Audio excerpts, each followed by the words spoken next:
On this episode of the Star Wars Time Show, Matt and Nick will continue to subject themselves to the fun that is being Star Wars content creators as they try to break down the latest episode of The Acolyte without being ridiculed for finding some positive things to say about its characters and plot.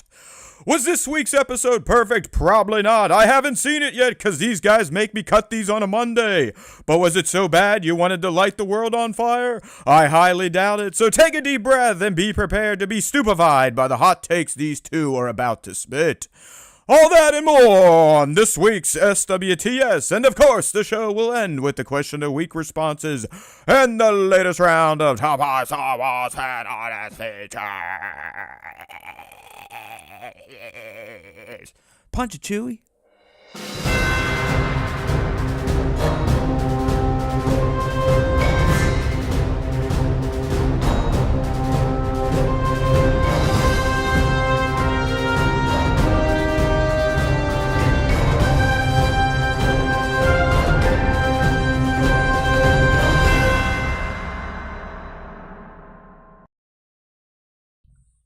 Hey! Now everybody, how'd you like that one? A little softer on the eardrums. I heard some people last week like, oh my God, I just went deaf. I'm trying to get better at that, my friends, but you know me. That is our signature opening. We've got to get excited because there's always time for Star Wars time. Hey now! Hey now! Hi-oh! All right, I got that out of my system. Hey there, young Nick. Good to see you, my friend. It's time to spend another Wednesday talking about Star Wars and hopefully not trying to educate people on what an opinion is and how to share opinions. Before we get into that, if you're here last week, I just want to take a moment to address the kind of the initial shit show that went down with a user. I think they're a KTM or something. And I try not to let people get the best of me. If you've been here for a long time, if you were here for the Bozo Fett incident, you know it happens sometimes. And I sometimes really break the fourth wall and will go after people personally, including shitheads like that person. But I used a term that not a lot of people are comfortable with hearing in public these days. I'm not so much someone that gets caught up in that type of PC shit, but hey, it is what it is. I like to carry myself a certain way online because of other things, so just wanted to acknowledge that for everyone. I'm not necessarily going to apologize because I think that shit's silly for words. But I didn't feel so great Wednesday night and a bit of Thursday because I knew I kind of let a scum get under my skin, and that usually doesn't happen. So there you go. I want to get that out of the way, and now we can get into Star Wars or some pop culture first, but some Star Wars because there's always time for it. If you're on the live stream, and we'd love for you to join, even if you're a podcast listener, don't worry. Even when it's over being recorded live, it's still on YouTube, so you can look at the moving pictures and Nick and I's ugly mugs. But I have on display my latest 1/6 scale figure, Nick, General Grievous. And nice. I usually don't share this type of stuff, especially if it's not a real photo. But I do have to comment that this is a damn fine figure, but holy shit, is it a frail piece of crap. I do not know how I got this thing standing on its own, as you can see in this image. And I honestly, Nick, I don't know if I'm ever going to move it from this desk because it is standing on its own. And I almost had an aneurysm trying to get it to stand up. But damn good looking figure. It reminds me that, like, as sparsely used as Grievous was, he is pretty great, you know? Yeah, he did border on like that cackling over the top villain, but he's pretty cool. And I know the more diehard Star Warsers know, but he was George showing us that like meatbags can become more than meatbags. You know, we can have these cyborgs here, these warlord types that, want to keep going and put their meat sacks into an exoskeleton that's cybernetic. So he is an interesting character, sparsely used. He's probably most fleshed out in Genndy's, the Clone Wars. We get to see him do some heinous shit in there, kidnap Sheev, all that fun stuff, get his call from Mace Windu.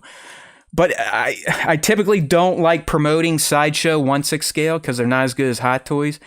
It's a damn good Grievous, just very, very fragile. All right. So, some pop culture stuff, Nick. You know, we like to do that over here. Even though there's always time for Star Wars time, we like to find some other things to share with people that may not be Star Wars related. And it's usually movie-based because I am a buff. I am an AMC A-list subscriber, so I like to try to get out at least once a week. And last week, someone that is now on his own mental health journey, I went ahead and checked out Inside Out 2. The family and I, we rewatched the first one before we went, which I highly recommend. It was a nice kind of refresher, and I forgot that the first one came out in like 2015. So this is quite a bit of time for the sequel. But I have to say, my friends, the sequel is just freaking fantastic. It's as I was discussing with my therapist about the first one, and he revealed to me, like, they actually worked with, you know, psychiatrists, therapists to create these emotions and do it in a way that you could really relate what they do and how they can control kids and all that fun stuff. And all that's great. But even as an adult, if you go and watch this shit and you're not affected by it, I don't know what to tell you. Like, you are less of a human or emotional human than myself, because especially some moments towards the end where the main character Riley kind of has to reckon with her anxiety, as a lot of us that suffer from that may know, and some of the shit it can tell you that may not be true or may not be the whole truth. It just, Nick, it hit me like a ton of bricks. It probably didn't help that I just had a therapy session before I went to this, so I was already digging up some wounds and picking at some scabs. But to kind of see a mind like mine realized on screen and be able to go like, look, this is me.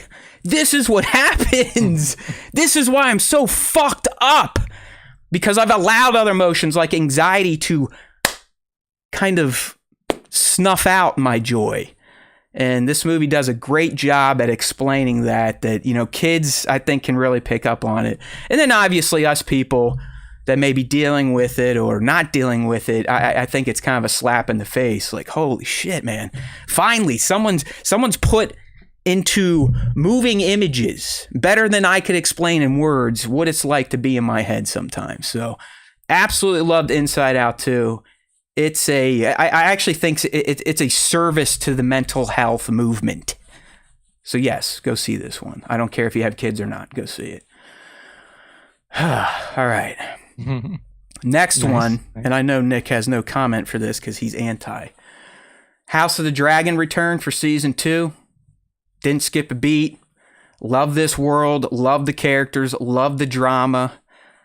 I wish George Martin would get off his fat ass and actually finish Game of Thrones proper, because it just seems like we're going to have to roll with what Weiss and Benoff or whatever his name went with these days. But I love Westeros. I love the fucking fantasy, the lore, the drama between the houses. It's great. So House of the Dragon season 2 off to a good start. And I haven't seen any bitching yet about breaking canon or lore breaking or DEI or anything like that. So that fan base over there seems to be a little more under control too. So that's kind of nice. But that's pretty much what I got for you pop culture wise. Still going strong on Star Wars Hunters, my friends. I see some of you motherfuckers in my friends list going days without signing in. Shame on you. You got to get in the arena, rank yourself up. Vespara needs you. But still digging it, man. Play every day, at least an hour, hour and a half. It's just fun for this former multiplayer shooter gamer. There you go, pal. There you go. All right. You want to take some questions from the fans before we get into the Acolyte? Yeah, let's do it. Let's see what the fans have. Let me pull that screen up for us here, Nick. Let's hide the oh shit. I'm hitting buttons all over the place, my friends. We did get a few questions. Let's see what we got here this week. Coming up, Nick, for you. This is coming from Clone War 50ST apostrophe S. Wouldn't a Band of Brothers style show with stormtroopers be cool? Yeah, I mean, I think it would be. I think that's kind of like was a bit of the inspiration for the Bad Batch. If I had to be honest with you, I know that it's not exactly the same. And you know, there's, it's not the exact same thing as Band of Brothers, but I feel like that was a point of inspiration for that show for sure. Yeah, I mean, it would give D. Bradley Baker a shitload of work, right? He would like he's going right back to Clone Wars times. I think Clone Wars is saying actual stormtroopers. I don't know if D voiced a lot of them. Like live action stuff. Like the actual conscripted stormtroopers, not clones. Maybe, yeah. I mean, maybe. I think so. I think that in a show like that, it would be hard to follow the same squad because it seems like clone or like, stormtroopers or clone troopers were just really expendable. Like they were dying left and right. So true.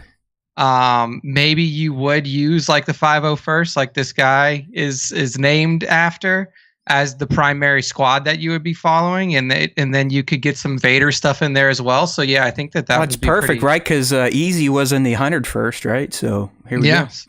So yeah, you know what, Nick? I'm kind of like you. Your initial take on it, I think it would work better with clone troopers.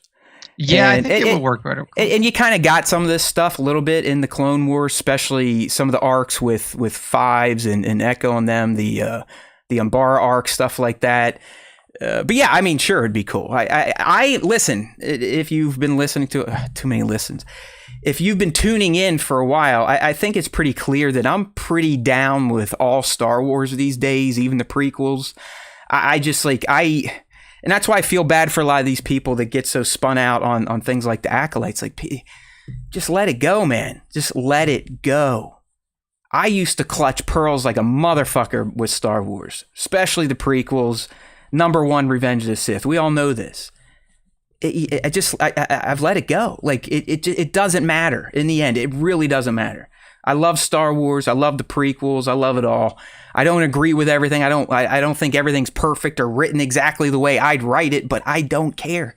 I just like it. It's Star Wars. It's the one thing, as I've told all of you, in life that I truly can find peace and happiness all the time. Because I'm always looking for hate and shit. That's the lens I prefer to look through. So if I find something that I can actually throw on some rose-tinted glasses for the first time in my life, I'm going to try and embrace that and not get so upset over sci-fi fantasy. That's the key word again, fantasy. I mean, listen, you throw it all in my face. I get it. I mean, I get worked up on the show. I mean, some of it's because I'm performing, but I used to get very worked up about the prequels. Very worked up. I've done opuses on them. Opuses, like 15-minute long videos about why Revenge of the Sith sucks. It just, I've let go of that shit because what was it doing? It was literally eating me up over fucking Star Wars. That's my point. Deep breaths, everyone. Deep breaths. Yeah, I mean, like what you like or don't like what you don't like, that's fine. Just don't fucking, if you don't like something, don't berate somebody else for liking it.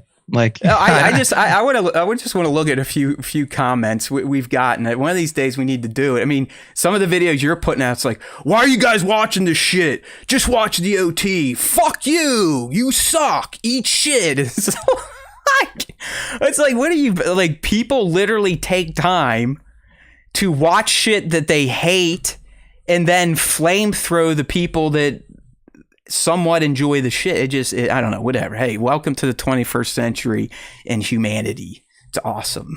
It's fucking awesome. All right, next question. Good one there from Clone War. That's not the right arrow there, Haywood. All right, coming from League. How was Father's Day? Nick, too. I guess I'll go first, unless Nick's claiming pet dad stuff. But no, I have no Father's Day story. So did you call your old man or I called my dad and just told him Happy Father's Day and stuff like that. Saw what they were doing. Well, I haven't seen or talked to my dad in almost 3 years, so we didn't talk on Father's Day, but I had a pretty good Father's Day myself with the two ladies. Started with Heather gifting me the Apple Watch Ultra 2. So I was like, well, that's a little too much for Father's Day, but thank you. I wanted to go on a hike, so we slapped on our hiking shoes and hit some wood trails around here. Got some Chipotle. It's my favorite thing to eat. I could eat Chipotle every single fucking day, no doubt, probably multiple times a day. And then just played some bucket golf, got angry at that because I'm pretty sure it has completely broken my swing, but I keep wanting to play it because I spent money on it. So, asshole shit. And drank a few beers and played around on the Apple Watch to make sure I could have the exact faces I need, but I'll never switch to, because once you settle on one face, you never switch to other faces on a digital watch. So I had a damn good day and really a damn good Father's Day weekend. Air shows, kayaking, neighbors getting all fucked up on our deck. So can't complain, people. Thanks for asking. All right. Yeah, Nick sat that one out one of these days. Yeah, maybe. I mean, like I don't have kids, and I called my dad. That's what I did. Oh, shit. Hold on. I want to give a shout out to David Chavez for that super chat. Thank you, brother. We speak your name. Missed that. We suck. Let me, I need to fix this to live chat and not just top chat. There we go. Okay, next question here from the Fandos. This one coming from SW Props. This one may be a statement, but we'll see if it elicits any commentary. To the haters, 1 + 1 = 5. You're right. Have fun. Yeah, that's pretty much the world they live in. So yeah, I agree. Good statement there. And EKU Rory, will Yoda be in this series? Well, I can answer that definitively with two bits of proof now. Leslie, Nick, has actually come out and said, yeah, he ain't in it. Yeah. And nice. This week they literally say, hey, we got to lie to the High Council. So. Yeah, that's like, we're not going to the High Council. I think that was the biggest for sure, was like, we're not going to the High Council because then they're just going to pass this on to the Senate and this can't get to the Senate. So yeah, their goody two-shoe asses will rat us out. Yeah, even Master Vernestra, who thus far has been the most rule-followy of the Jedi that we've run into, even she was like, let's not do that. We're going to talk about the Green Lady, man, because I'm at this point, I'm pretty much pinning the downfall of the Jedi on her and Master Soul. And we'll get there. We'll get there, but it's just very indicative of what the Order is like when it's white lie here, white lie there. Yeah. Nothing to see here. Don't mind looking this way. Oh yeah, Saul, you're right. I'll undermine my first thought for this mission and send you after all. Okay. Yeah. I mean, I love it. Literally, like, fuck the Jedi. All of the things that we see. All the things that we see in this episode for sure line up with what we know the Jedi to be like in the prequels. So Dooku didn't leave early enough. Yeah, I mean, seeing this and seeing the fall of the Jedi Order, man, you got to be Dooku may not have taken the right path, but he wasn't wrong when he's like, man, this Order these guys are fucked up. The Senate's fucked. There's fucking Sith. I know there are, where no one wants to believe it. Get me the fuck out of here. So if I can't even blame Dooku for leaving the Jedi Order, but I can blame him for thinking that the better idea was the Sith. Yeah. I mean, listen, he made some poor choices after he decided, like, I can't deal with this shit anymore, but he was not wrong. And that's what I mean. It's like, you just have to wonder, some of these people that get so upset that the Jedi are being portrayed this way. It's like, did you understand the story of Star Wars? The prequels in particular, which I'm assuming is your generation's trilogy. It just... That whole story was about how the Jedi had become so goddamn complacent and were so full of hubris that they literally let the dude, take them out right from under their noses. Yeah, and then literally. The galaxy cheered it on. And we're not. I don't want to get too deep in the Acolyte yet, but Nick, I think within 4 episodes, it's already been made clear to me how the Jedi themselves failed. And why the galaxy didn't necessarily look at them as these bright, shining, Christ-like heroes. Yeah, and also, I went back and I watched the first episode with my girlfriend, and she was into it. But, I noticed some stuff while I was, watching it again. And it was, right up front, as soon as the show starts, it was so easy for May to pay somebody off to be like, hey, well, just tell me where the Jedi Yeah, he's like, where's your Jedi? And then he's just like, right there. Oh, yeah, 2 coins. She hangs out in the noodle bar. Nobody has No. any issues, even back then, with being like, fucking Jedi over there. Like, yeah, no problem. So I think it's like, I don't know where the perception it like comes from that like the Jedi were like this universally loved faction. I mean, obviously during the time of the original trilogy, because of all of the oppression and everything that happened with the Empire, a lot of people like definitely remember the good times when the Republic was still in the, you know, in control and in power, but they also don't remember the times where they were like, fuck the Jedi, you know, like everything is really nice when the rose-colored glasses come back in. Yeah, and this is why I don't want to get into it, but I'm loving how the Jedi are being portrayed. It's exactly as they teased. Like, yeah, and it's not like in like we said last time too. It's not like they're doing anything. Like they're doing everything they think is right. Yeah, like they're not knowingly fucking people over. They're not like doing anything that would be openly wrong or like even against their own order's ideals. Like they're shady, just like they're sentient beings. I'm not going to say humans because they're not all humans, but they're sentient beings, and like all sentient beings make mistakes and have feelings and do things out of fear and stuff like that. And that's just what's happening with the Jedi now. So yeah. Like I said, I'll pause on this because we tend to like to clip our Acolyte content, and I'm fucking up Nick's window right now by sharing too many thoughts. So we're gonna move on to the next question here. This one coming from Star Wars Sith 66. Just saw they popped over 15,000 subs. Job well done. Saul is the Sith Lord Master. Don't trust him. Yeah, I don't know if I can go all the way there yet, but Saul is as shady as it gets, and I have some things I want to talk with Nick when we get deep into our breakdown. But even in this episode, there's 2 moments where you're like, you can just tell this guy is trying to manipulate the situation to his benefit. And it doesn't seem very, very Jedi-like sometimes. So. Yeah, I know. And like his character is definitely one of the ones that I'm like most interested to see, you know, where his motivations lie and everything like that. And it's been really cool to see how shifty he's been and how how much he is willing to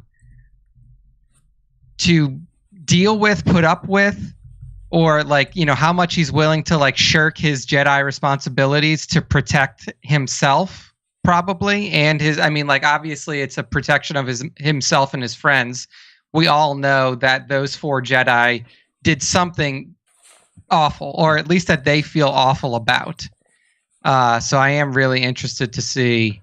Except Saul, because, you know, he seems to be cool. He's still training motherfuckers. He's got no problem. Torben has been the most kind of open so far in his guilt and pain. Yeah, and I mean, obviously, like I don't want to get too much into it, but Cal Naka obviously felt a pinch of something as well, which is his exile, so. We learned some things about him that go slightly against some of our speculations, but it does still sound like for at least a year he's kind of gone off the reservation on Kofor. But we did learn clearly that the Jedi had stationed him there. I guess the question is, why did they? Why does it look like he's been there for so long? And why has he not communicated with the Order in the past year, even when they said they've been sending him warnings? I got some notes on his hovel I want to talk to you about when we get there too. But yeah, I'm with Star Wars Sis. There's way more behind Saul than we've been kind of shown, and I do not think we get the full story on him until episode 8. Yeah. I mean, that's what I was going to say is like, I don't think that like, you know, we may start to get like little things here and there and like little reveals now that we're moving towards the back half of the 8-episode season. But I do think that a lot of this, as with most mystery movies and TV shows, it's going to be a late season reveal on like what motivations are and like what led to certain decisions being made and everything like that. Like they're not going to they're not going to give you right up front, like, oh, here is exactly what the shady Jedi was thinking when they were making the shady decisions that they made. Like, they're not going to tell you that right up front. That's the whole reason, is to like draw it out, you know. It's as it was kind of laid out. We're going to get little slivers each week, but we're not going to get the full story until it's all said and done. And I can live with that. A lot of people are like, oh, I'll just release it all. And yeah, sure, that may help some people. Yeah, I mean, but I personally appreciate watching an episode like last night's and then having to wait and have a week to just sit and fuck around and theory craft with Nick, with the fandos and Discord. Hey, if you want to join, open link in our Instagram. I think in our YouTube links and all that stuff too. Come have some fun. I love talking and thinking about what's going to happen next, especially when they lay enough breadcrumbs that I feel like you can make a really informed speculation. And so far, I think you and I are hitting pretty hard on a lot of our early stuff. It's amazing they even looped in Kiadi, because we made a point even after the trailers to kind of highlight that stuff and Extinct for a Millennia. And now, look, we get it all right fed to us. Of course he didn't know, and we'll talk about that shit. So, all right. Yeah. Do you think that they're gonna we'll get into it, but yeah, we'll wait till we get into the actual deep dive. You know what? We're almost there. The only thing I wanted to go over real quick, Nick, before we get into breaking down the Acolyte S1E4 day, it's pretty cool. And I'm not sure if this Claire Keichel is a rough last name, by the way, but I'm almost positive that's how you pronounce it. Don't kill me or cancel me. But Claire Keichel, who seems to be the writer of episode 4 and then 5, I mean, it's very clear that this is a tandem episode. It's not going to skip like we saw after episode 2 going into 3.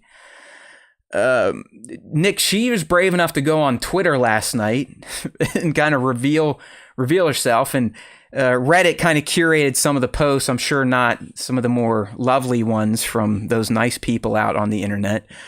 But I did want to read a few, because I think she provides some insights that some people may benefit from. I know I kind of liked hearing some of this stuff. So I thought before we get into this, our deep dive breakdown, just kind of go right to the source, maybe set the stage, if you will. But real quick, what we got going down the chat? Kwiku Ghana, maybe Kamir is Soul's old Padawan, one dark side. Yeah, listen, we got lots of stuff to say about Kamir for sure. It's almost becoming too in our face. So what does that mean? Are they trying to misdirect? Who knows? We're almost there. Don't worry. Let's hear from Miss Keichel real quick. So the first question she was asked, Nick, was, I hope I don't sound rude, but do they mandate y'all to keep the episodes short? Wish they were longer like other streamers. And Claire says, listen, we wrote this one and next week's together. They kind of had a total ballpark limit for the both. For reasons, in quotes, next week's had to be the longer one. So this one had to be kept short. I think it's the shortest of the 8. Don't quote me, though. Okay, so there you go. For people getting all, it's too fucking short. It's like, calm down. All right. And we never got a chance to see the Wookiee Jedi fight. Shame on you.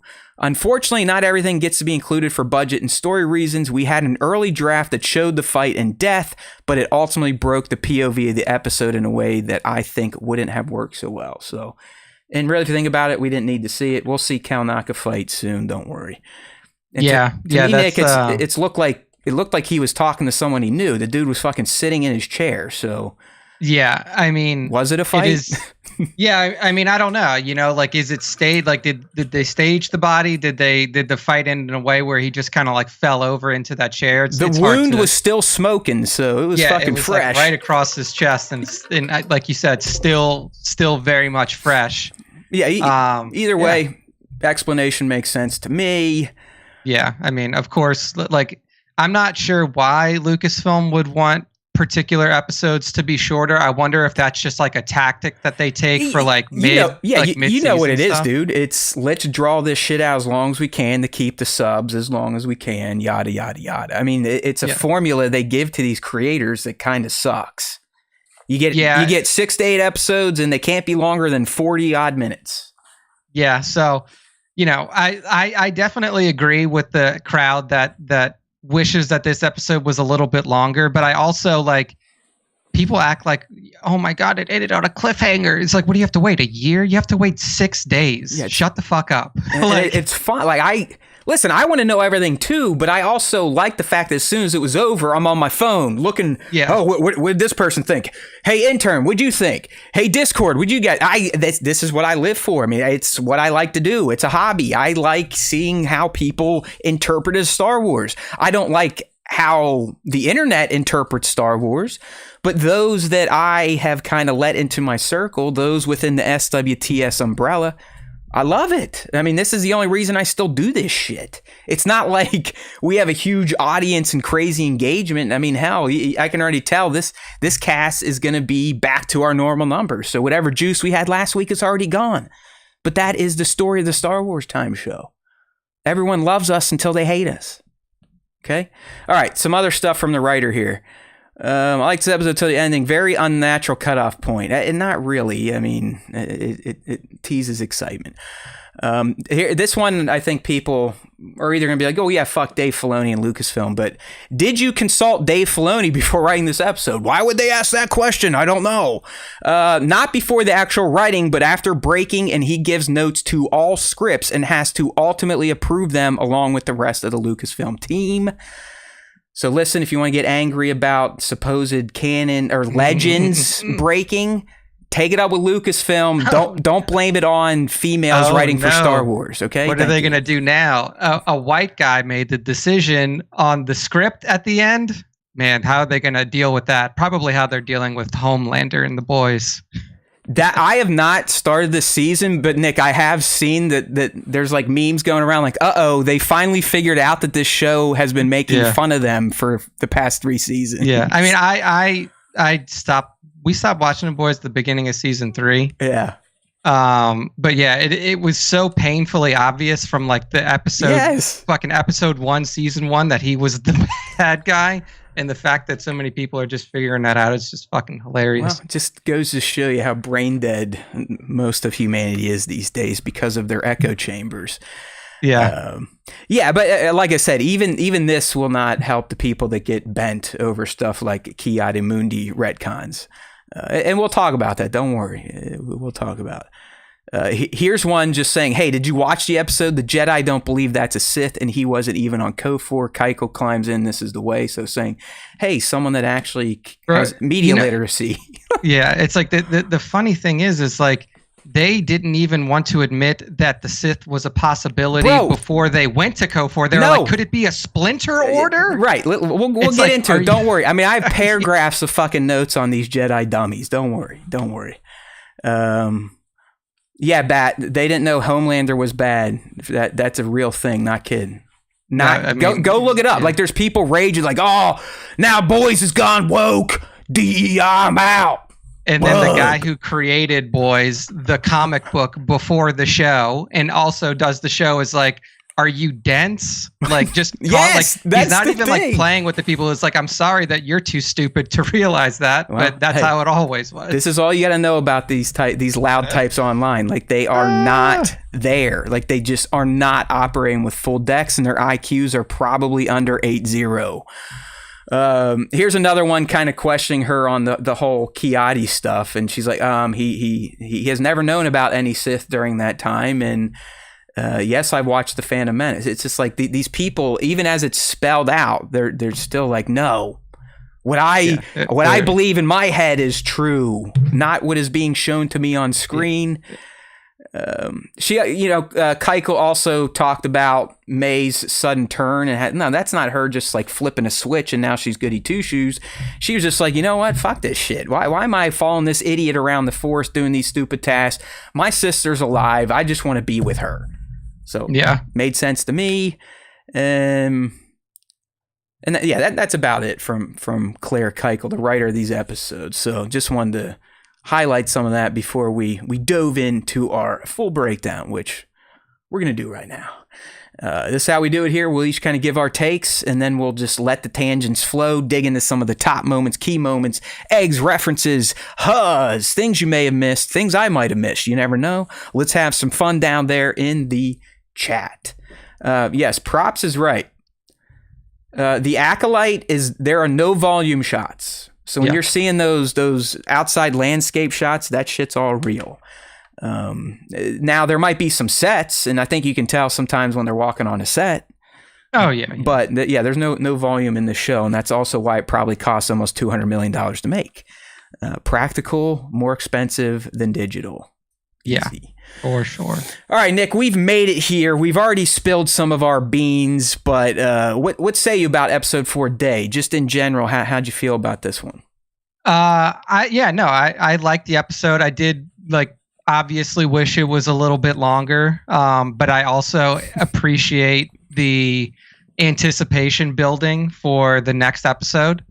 I think that it does this episode does put us in a position to where it's like, man, are we being a little bit led to believe that Kamir is this person that's shown themselves, and I'll just put it out there right now. And I said it before I even think I said it before the show even started.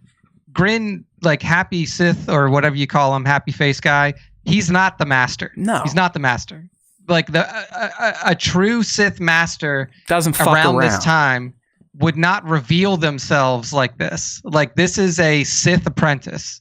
Whoever is in that mask, whether it be Kamir, Coral, or whoever else in terms of speculation that you have, it's not the master. So just she is being led to believe that Grinface is the master because she has no reason to believe that person isn't the master. But yeah, I mean, I like some of the misdirection that may be happening here. I like that even though we're getting reveals and we're getting things that seem to pull pieces together, there's still a very heavy layer of mystery and a lot of unknowns that still are lingering in this show. And yeah, I mean, I think that the Basil character was great. I mean, I always like when they have these little creatures in here. And yeah, but Nick, can you believe they did a they joke? Oh, can you believe that? They put a pronoun joke in Star Wars. Fuck. Oh man, where's my can of gas? I want to light myself on fire. Dude, can somebody hand that person a can of gas? But yeah, I mean, overall, I think that it's continued the mysterious streak that the show has going on, and fuck yeah. I really am interested to see. I'm invested to see what happens next because obviously they set this up to be a pretty big cliffhanger. So. Well, I mean, hell, dude, we should come right back to the moment where Saul is getting off the ground saying, "Who the hell are you?" or "What the hell are you?" And we're gonna get the saber throw. I mean, we're right fucking in it, dude. We're coming in right to a fight, which is awesome. It's gonna be a really fun place for this episode to pick up. All right. Yeah, so for me, listen, I always would love people to go check out my long form breakdown review. It's out there right now. Clock's in under 10 minutes. Please give us some clicks and watch minutes on that shit. We struggle to get people to watch our content for a long time, which kind of hurts us in trying to achieve some of our goals. So, hey, check it out. But if you did check that out, you're not going to hear much new here. This is the first time, Nick, I watched an episode of The Acolyte and didn't throughout the entire time feel like something was off production-wise. I've talked about it before. I really feel episodes 1, 2, and 3 to me, 3 in particular, something was just wonky about it. Be it a performance, a direction the director decided to take, a weird edit, a cut here or there. Something just felt off. I did not experience that as much in this episode. I will say once the Jedi made it to Kofar, things got a little meandering for a bit. They're doing their fellowship stuff over the mountain, through the woods. You had those, potato bugs on the trees. Little meandering, but still, this is the first time I got through an entire episode of The Acolyte, and I was like, all right. That was as Star Wars as it gets. Very prequel-y to me in terms of tone and dialogue, everything. So I appreciate that. I didn't have to be taken out of the universe, the viewing experience going, I'm enjoying the story, but damn, there's just something weird about the production. So, Amen to that. Like Nick said, I'm absolutely enthralled with the mystery narrative. I love it even more now that they've done what they did with May. I think that's very exciting. I didn't see that coming. I didn't see her making that turn right now or the way she did it. Yeah. I think that opens up all sorts of new possibilities. It also shows us more about the character of May that I don't necessarily think people are paying attention about. May and Osha are fundamentally different in how they are wired. And while we are being led to believe that Osha is the light, if you really listen to her and think about how she was as a kid, May is very individualistic. She's not into the community. She wants to do what she wants to do. All right, what does that sound like? That doesn't sound like a Jedi.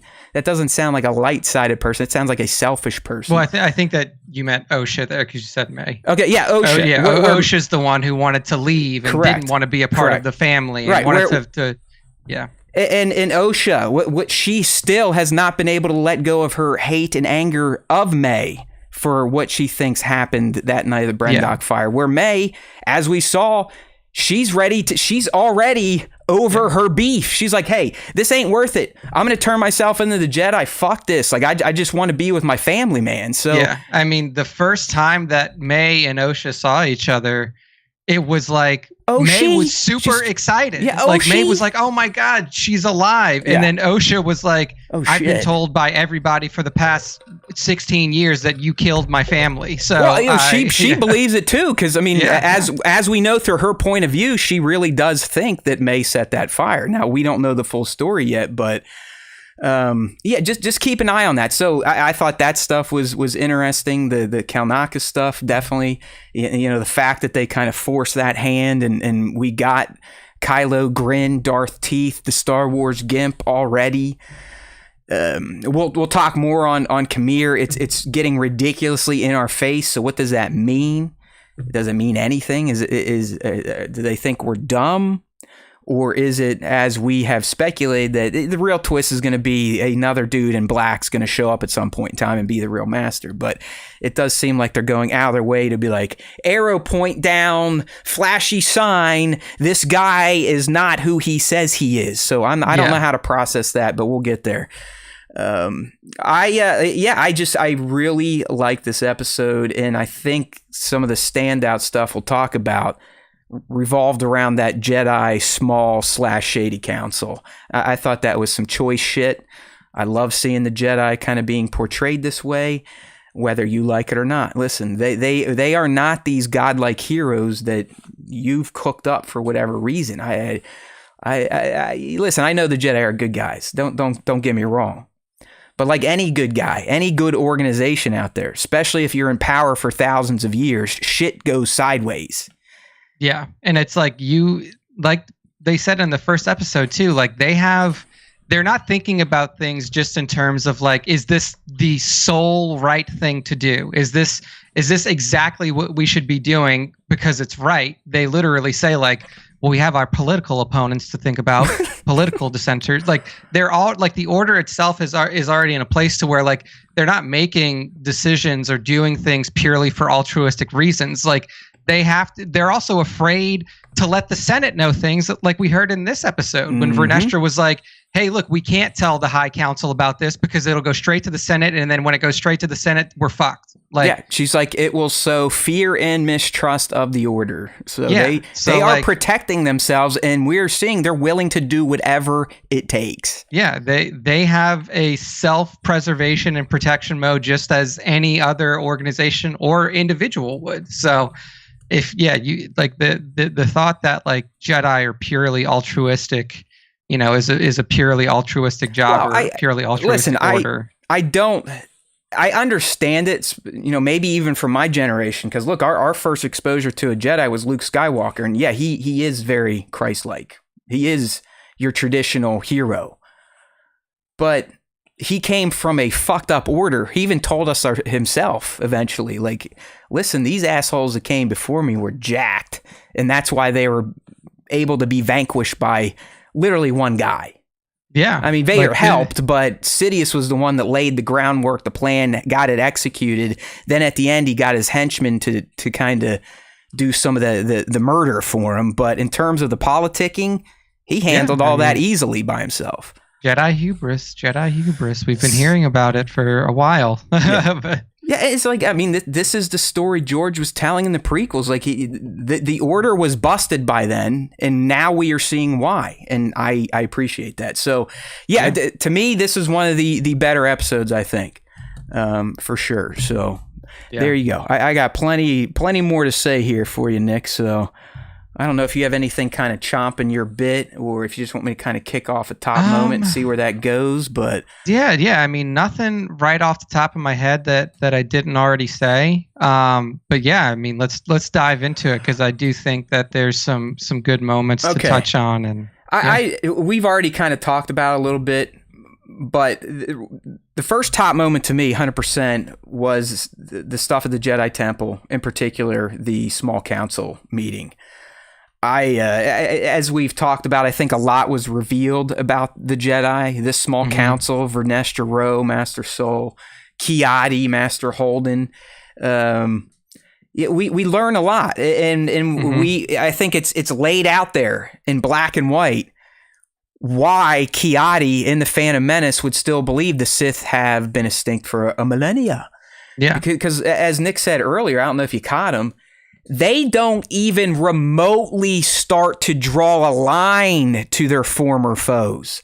Yeah, they don't even let themselves consider that it could be a Darksider, right, Nick? They go right to, oh, this has to be a Jedi, a splinter order. Their heads are exploding because they're like, how could a Jedi apprentice not even know their own master? This is preposterous. Yeah, and it's like, hey, idiots. Hello? What do you mean? Do you not read? Do you not go to history class? Do you not remember that there used to be a splinter group of Jedi that became the Sith? Like, do you not remember that they do things a little different than you do? Do you not know that the Jedi are not the arbiters of the Force and how people should be trained in it? And if an apprentice should know it's just like, you can go ahead. Here's an interesting thing that comes off the back of me rewatching episode 1. So, episode 1 of the show, not TPM. In the very beginning of that episode, Soul is walking around, and like after he finds out about Indara being murdered by who they think is Osha, he pulls out a hollow of Osha, like a hollow image of Osha when she was a Padawan, and then Jecki comes up to her, to Soul, and says, "Why do you carry this thing? Why do you carry this hollow of your old Padawan? We're not supposed to dwell on the past. We're not attachments. We're not supposed to have attachments or dwell on the past." And then Soul says it's important to meditate on the past, and then Jecki says because it prevents us from making the same mistakes in the future. But they're literally teaching these Jecki's a Padawan. His Padawan.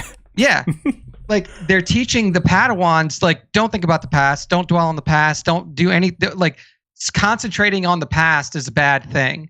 So for them, in their upbringing and how they're being taught in the Jedi Order, is to be like, hey, look, that Sith stuff, all in the past, don't worry about it. That's why they can't even bring themselves to, in the present time, to think that it could be a Sith, or to even broach the subject of it being a Sith, because they've been told so many times not to dwell on the past. No, that's a great point. I mean, Nick, the closest they get to thinking outside of the Jedi box is Master Holden says, well, it could be something worse. That's it. That is it. That's as far as they bring it.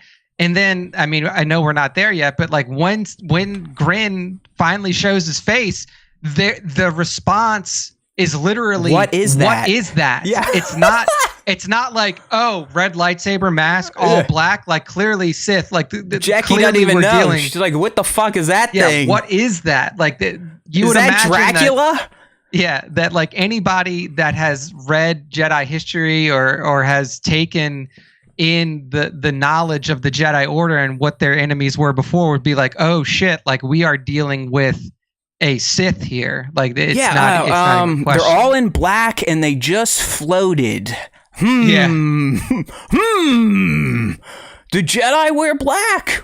Oh, I don't Like, know. I don't think so. Red let me lightsaber look. too. Oh no, we're in brown and yellow, or usually white. Shit. What is that? I don't know. So yeah, I mean, yeah. Well, don't worry. We'll start picking that stuff apart as well. But back here on the council, man. I mean, like I said, it's so very clear how Kiadi didn't think it was Sith. I mean, none of them thought it was Sith. None of them even broached that subject. It's a splinter order. Oh, it's got to be trained by a Jedi. Look, I know it. You know, Vernestra coming in. It's clearly trained by a Jedi. So, no, they didn't think it was a Sith. And Kiadi didn't go to the damn island either. And so he wasn't there. He wouldn't know. Like, for all the people who are like, how could he not know? It's like, well, because he wasn't there. And I will guarantee you that they're not going to go back to Coruscant to the Jedi Temple and be like, guess what we saw? Yeah, exactly. Because they're already going under the High Council. This is already a mission that they'll never talk about because they're already undermining the High Council. They were talking about a splinter order in this. They are the splinter order. That's what I mean. This Jedi Council is the Shady Council. This small council is some bullshit. Yeah, it's like you have now become a splinter order because you are like knowingly withholding information from the top ranks of the Jedi Order. I mean, she's clearly the leader of this small council, Vernestra. Vernestra. I mean, she's old as fuck. I think she's like 135 or something like that. So suck it, Kiadi. Even though you might live to 100 now, you're not as old as her.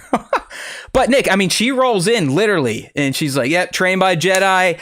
Kiadi, Mr. Dickhead. Oh, we gotta tell the High Council. She's like, "Eat a dick, egghead." No, no fucking way, pal. Like, are you crazy? If they find out, they have to tell the Senate, you know, because Yoda's probably on there like, oh, we can't lie. So she nips that in the bud. She's like, dude, Senate finds this out that there's Jedi out there killing our own.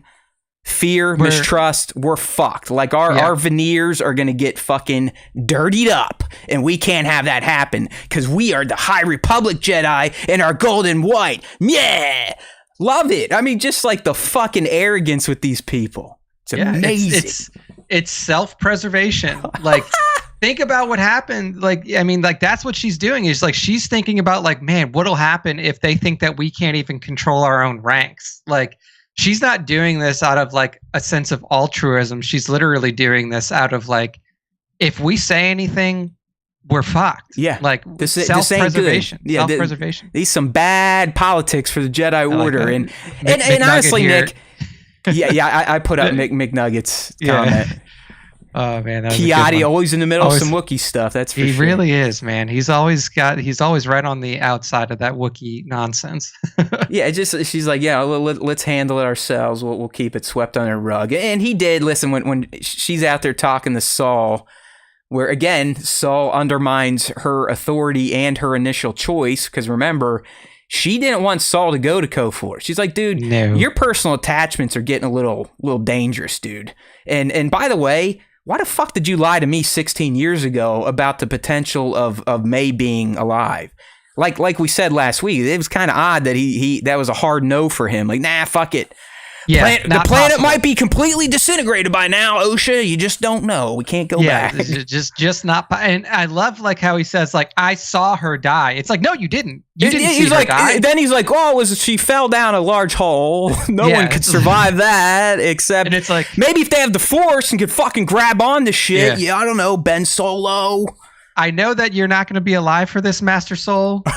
But let me tell you about people falling down holes in Star Wars. They never die. Never. They're ever. Almost always alive. Name one. I mean, Boba Fett even made it out of a hole that has a stomach in it. So, fuck. Like, anytime you fall down a hole in Star Wars, you're for sure alive. Yeah, Nick, it's like getting stabbed in the chest with a lightsaber. You're pretty much going to live unless you're Qui-Gon Jinn. Yeah. So, man. So, yeah, I mean, I love this council scene. I loved coming out of it. Like I said, how Saul, again, and this is what I mean. This conversation here, Nick, just there's something behind Saul's motivations outside of just, I know Ocean May. That's bullshit. No, yeah. There's something there. Is it something he's still trying to protect and keep hidden? Or is it something he's trying to control the ultimate outcome of? So I think that, I mean, he's definitely protecting himself. I mean, he's protecting himself and, I mean, no longer the three other Jedi. It's just himself at this point because they're all dead. But there was something that happened with those 4 Jedi on Brendok that they are all keeping quiet. Up to, like, so much so that, like, even with all of this death and destruction going on, he is still unwilling to reveal the truth of whatever happened on Brendok. Like, it's just, and then it was another thing from episode 1. I'm just going to, like, throw this out there. Right when Indara and May first interact, when she comes into that bar, like, Indara says something like, Jedi don't attack those who are unarmed. No, May actually, that's May's initial challenge, isn't it? No, she says attack me. She says attack me. And then Indara says Jedi don't attack those that are unarmed. And then May says to her, you lie.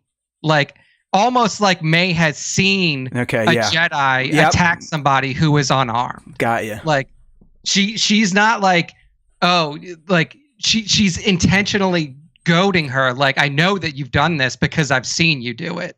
Yeah, or she's been told over and over again by the Sith, like, hey, yeah, they did this. Yeah. And either way, like, but she has a reason to believe that, like, Jedi don't live up to the values that they espouse all the time.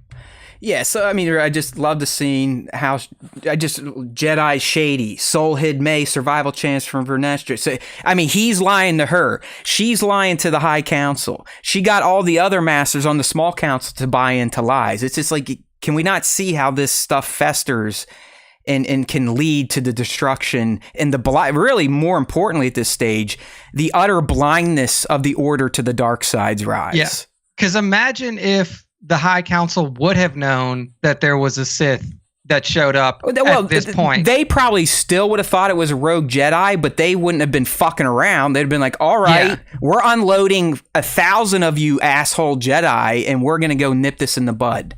Yeah, like, at least they would have been on alert. You know, they would have, their ears would have been peaked. That's what I mean. That Small Council meeting, Nick, I'm telling you right now, that was the beginning of the end. When they started undermining the Order when they're in their own little small group, that was it. I'm sure it was starting to decline even before this. But I believe that is the demarcation point. Right there is the moment the Jedi lost.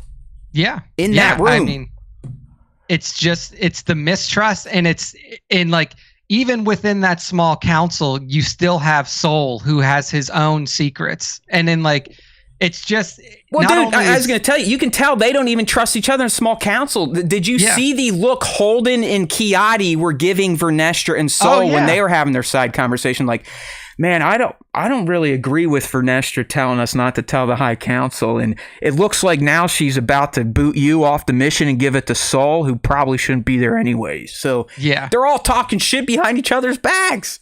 Yeah, dude. It's like... And for the people who are, like, surprised by this, like, have you not watched the prequels and know that the Jedi Order falls? Like, it would be one thing if it was like this show is portraying the Jedi this way and, like, hey, nothing happens with the Jedi. They're totally fine 1,000 years later. This Order falls because of their own idiocy and blindness within 150 years. Like, they wanted to maintain the status quo, so instead of potentially tarnishing their rep and admitting that a Force user, a potential Jedi, is out. And that's the other thing, Nick. What if they did announce it and they finally saw it through and they did realize it was a Sith? They would be heroes in the galaxy. Yeah, exactly. You're like, oh my God. Like, you rooted them out again, you goddamn brilliant motherfuckers. You found them. But thank you. Like, they'd be like, thank you. Oh, man, they almost returned like they were before and the galaxy was a disaster till you guys vanquished them. And look at, you're so damn good and righteous and light. You found them again and did it. Thank you, Jedi. No. They didn't even think about that. They thought about the immediate politics and the look of, we won't even entertain that other Force users could not be Jedi, so it's definitely a rogue Jedi, and we don't want people to find out about that. Yeah.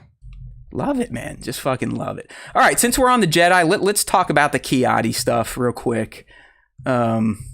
this was this week's like, oh, look at this shit. They're so stupid over there at, Leslie and her team. They don't know shit. They're not real fans. Or Disney Star Wars, see, it's the same old dumb retcon bullshit. They don't know anything. Here's the deal, my friends. Anything that has not come from Lucasfilm directly, George Lucas, Dave Filoni, it's not real. It's never been real. It never will be real. George himself is on record saying, yeah, sure, go ahead. It ain't real, but I don't care. It's fine. It's fine. The old EU is fine. Not real. The stuff with Chiadi and his birth date and this, that, and the other thing. I believe, Nick, and I didn't do enough research, but I'm pretty sure it's coming from a Dark Horse comic book. It's an like the birth date that they are referencing is a Legends comic book. Yeah, okay, thank you. A Legends comic book. It's a Legends comic book. So it's like and so what? They retconned this aliens, but it's not even a retcon because it's Legends. Thank you. I'm trying to spell it out for the thick people out there that think anything Star Wars is real life. And I know that's fun, and I know you like your stories and your words and shit, but you just got to tell yourself sometimes when you sit down to read that stuff that it's fantasy. It's tangential to the actual canon. So you know what? I'll go out there and be like, would I have made this choice? Probably not, just knowing how nutty Star Wars fans are. You really don't need to include Ki-Adi-Mundi. I don't think so. I mean, maybe it's a tip of the hat to how he is in The Phantom Menace about the Sith, and they just wanted to kind of show how fucking blind the Jedi were. I can see that, but come on.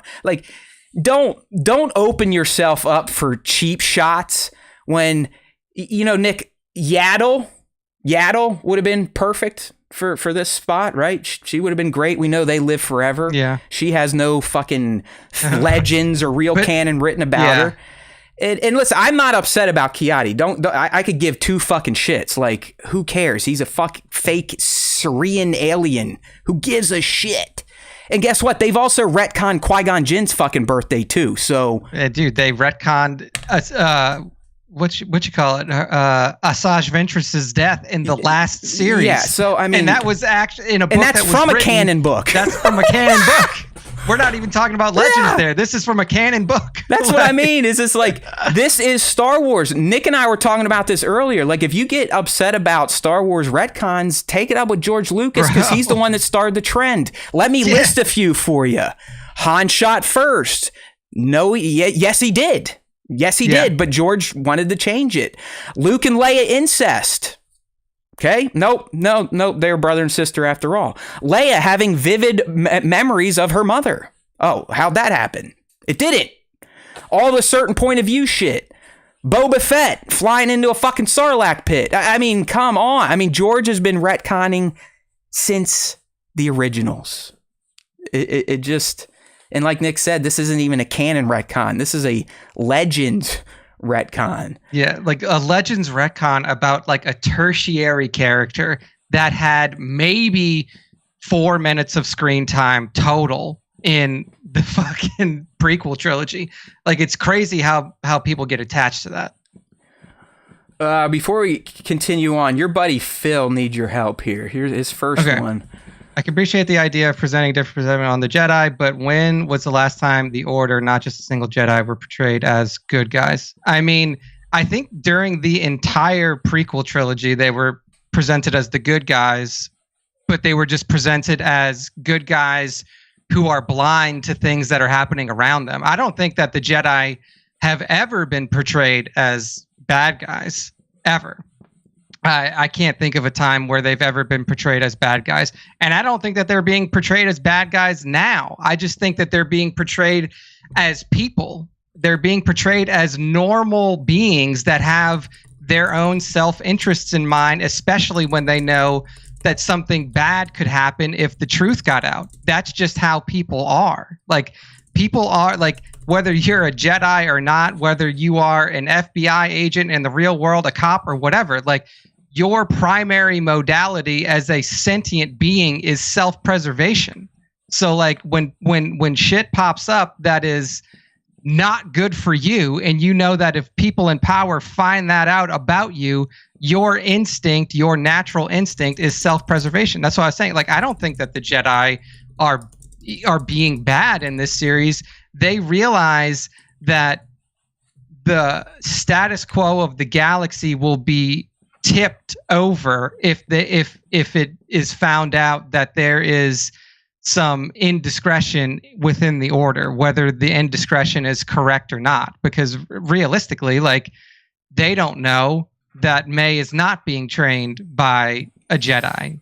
So all they can think about is their own self-preservation. Jedi. Everyone's a Jedi. Yeah. If you use the Force, you're a Jedi. If not, we'll kill you like the Witch Coven 16 years ago. So like I like they've always been portrayed as the good guys. Like Nick, they like. I need a clarification. In the Clone Wars TV series, they were definitely portrayed as the good guys. Hell yeah. At all points. Like, all right, they're like, yeah. Be nice to your friend, Nick. Be nice to At your all friend. points. No, I wasn't saying it like that. But like that was the whole thing of the Clone Wars. Was that like, hey, these Jedi are fighting for what they believe is the right thing to do. And that's always I how love the it, Jedi man, have been because portrayed. To me, listen, Mr. Prequel here, they looked like a bunch of buffoons. So this makes complete sense to me, what I'm seeing here. Like, prequel Jedi looked like dipshits. Outside of Obi-Wan, Anakin, and maybe Qui-Gon Jinn. All the rest were dipshits. Yeah. Mace, I mean, I think that dipshit Windu, for example. Yeah, I mean, I think that the main thing with the Jedi is just that they are not like a fully altruistic order, nor can any order of people be. I mean, if we want to get, if we really want to get goofy, Nick, there is never any ultra true good order. I mean, if you even want to bring it to our world, look at Jesus Christ. Like, if you believe in that man and his disciples, even his own disciples, there was a fucking rotten egg in there. Yeah, there was a betrayer within those. I mean, so the story of heaven, the angels, Archangel Michael. I mean, come on, it's. There is no such thing as just pure good. There's plenty of pure evil, but it really doesn't seem like there's anything purely good ever. So yeah, I mean, it's just the nature of beings to have, ulterior motives or self-preservation in mind, or to think outside of what may be the best for all, and think about what would happen to yourself. It's just like they're not bad. They're people. All right, Nick, I got a question for you coming from Bat. It's just something like I want to get your opinion on. He's asking, isn't Mundi a legacy character? Because I guess Leslie had said, yeah, we're not going to do any legacy. To me, Star Wars legacy characters, that's like the Skywalker big hitters. It's not like a Kiadi or a council member. It's the core Skywalker, the Solo, the twins, Vader, that type of shit. Yeah, I mean, I would consider core like legacy characters. Yeah, like Palpatine's a legacy character, Vader's a legacy character, Han, Luke, Leia, Anakin, Obi-Wan, Yoda. Legacy characters, Yoda, legacy character. But like Ki-Adi-Mundi, like I said, this dude had 4 minutes of screen time, maybe. Like, if you add up his screen time, it's probably less than that. Like, it's not. He has 3 quick hits. He's got the Extinct for Millennia. He busts Anakin's balls like, "You miss your mom, you little pussy." That's one of his other lines. Like when they're doing it. Yeah. I think he's just like sitting somewhere in Attack of the Clones, and then Revenge of the Sith. He talks about the Wookiees, and he gets off. So. And then he gets taken out. Yeah. So I mean, I can't is he in the I can't consider him a legacy character if I don't consider like the rest of that council legacy characters. I personally do not. So there you go, Bat. Not that we are the end all be all, but yeah, I don't consider them legacy. Yeah. Did we hit all the Kiadi stuff? Look at this Rory Schmidt guy's in here with this Jar Jar. Here he comes. I knew he'd show up because he just got done watching the episode, and he actually is going outside right now, rolling around in an oil slick, and he's going to light himself. Okay. No, he's a normal Star Wars fan. Thank you. He just loves Jar Jar Binks, man. Which, hey, nothing wrong. A little too much. He's gonna be upset that he gave up Swago though, because there is now a Gungan faction, and you have to work Jar towards. Jar's for sure. Check it out, Nick. He is the unlockable though, so you need Nice. Boss So you Nass. gotta Yeah, you literally have to grind to unlock Jar Jar Binks. Look at that, man. Given the respect he deserves. Hell yeah, dude. Do we hit everything about these Jedi and Kiadi? So yeah, I mean the Kiadi stuff. It is what it is. Yeah. If you want to let it ruin your day, go for it. In terms of him and his line in TPM, to me, it's still fully intact, and he's not even lying. Yeah, it's like we have to see what happens after this, because up until 30 seconds before the end of this episode, none of these Jedi believe that the Sith existed either. Yeah. So like, we don't know how they're going to handle this, or who's even going to be left alive. I mean, after bro, this encounter. you saw it. How many red shirts were with the Jedi on that scouting party? I mean, it's loaded. Yeah. It's loaded. Mm-hmm. The only characters we know are Yord, Jeki, and Sol and Osha. Yeah. All the other ones are dead. Yeah. So I mean, I think that it's way too early to say that, like, well, this guy with a red lightsaber just showed up. How does Kiadi Mundi not know? Because he's on a different planet. He's not there. And listen, we've seen in the trailer, like it's pretty clear. At least Vernestra, I think, ends up heading to KOTOR because she's on a jungle planet where she does her lightsaber whip thing. So she could be going to further ensure that whatever these people are seeing is staying under wraps. Yeah, exactly. Like she's the one, like in Vernestra, more than anybody else is going to be the one to be like, don't fucking say anything about this. She like, already did it. She already led. Hey, we need to lie a little bit here. So yeah. So like, if she sees a Sith back, do you think she's going to be like, well, yeah, now we have to tell the High Council? No, she's going to be like, take them out and then hope that this isn't anything bigger. Cross your fingers. I know I only saw one, but we don't really pay attention to Sith lore anymore. Like, it's the rule of one, right? Rule of one. There's only one of them. I can't remember. I failed that test when I was a Padawan. It's one or two. History was a very early on in my training. Shit. You know what? Speaking of Vernestra, though, can you not get the sense that she, out of all of them, may truly be starting to understand what's happening? Because she literally says, like, hey, I know May is just a small part of a plan to shift things, to tip the scales. Yeah. Yeah. And, like, I wonder, and, like, here's what I'll go back to. This is Legends again, but this may be important, especially to how they were thinking about May. So prior to Anakin's downfall, and then prior to Dooku's downfall, there were a lot of other Jedi who chose to leave the Order. They called them the Lost, like the Lost Jedi. So it's not completely outside of the realm of possibility that these Jedi legitimately believe that there is a splinter order of some sort being run. Oh, they do.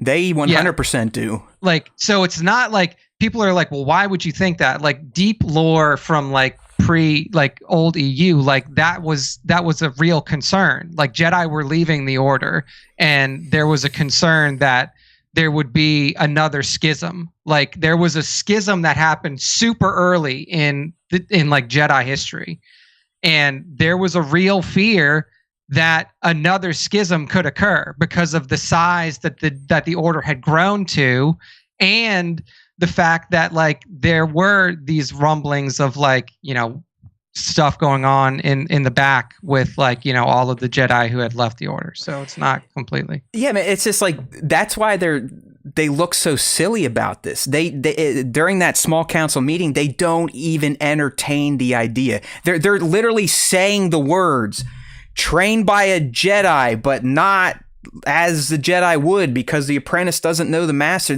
I mean, you would think they'd start going, like putting it together, but like they have been trained to believe that just could never happen. The Sith are gone, that they have been exterminated. Truly vanquished. That type of thinking would never arise again in a Force user. Yeah, which again, like, how arrogant is that? Like, how arrogant is that? Yeah. So my friend Phil says, good may be the wrong word. I guess more so feels like since episode 2, the Order as a whole has shown either I corrupt think that's or incompetent. The point, Phil. I really do. Like, I think that's what the show was trying to show us, that this order that we believe was so righteous, benevolent, all-knowing, this is how they could let one man take them out within, you know, what, 80 years from his like lifespan. Years. Yeah. So. Yeah. So like, yeah, I mean, that's that, but like, it would be one thing if it was like they're showing the order as like, I wouldn't call it corrupt yet, because they're just like, again, like they're protecting their own self-interests. Incompetent to not believe that a Sith could rise, for sure. But also like that is exactly what led to their downfall in the prequel movies. Like, if anything, George Lucas showed the order as more incompetent than anyone else. Like, he literally put a Sith in control of the entire Senate, which they answer to, and they were so dumb that they couldn't see it right in front of their own faces. Bro, like one of their former masters took another master and said, hey, there's a Sith Lord controlling the Senate. Yeah. I mean, Dooku's like, hey, Obi-Wan, fucking wake up in your dumbass mullet. Like literally he's on Geonosis in like a cage, in like the Force cage or whatever it was, and Dooku straight up tells him to his face, hello.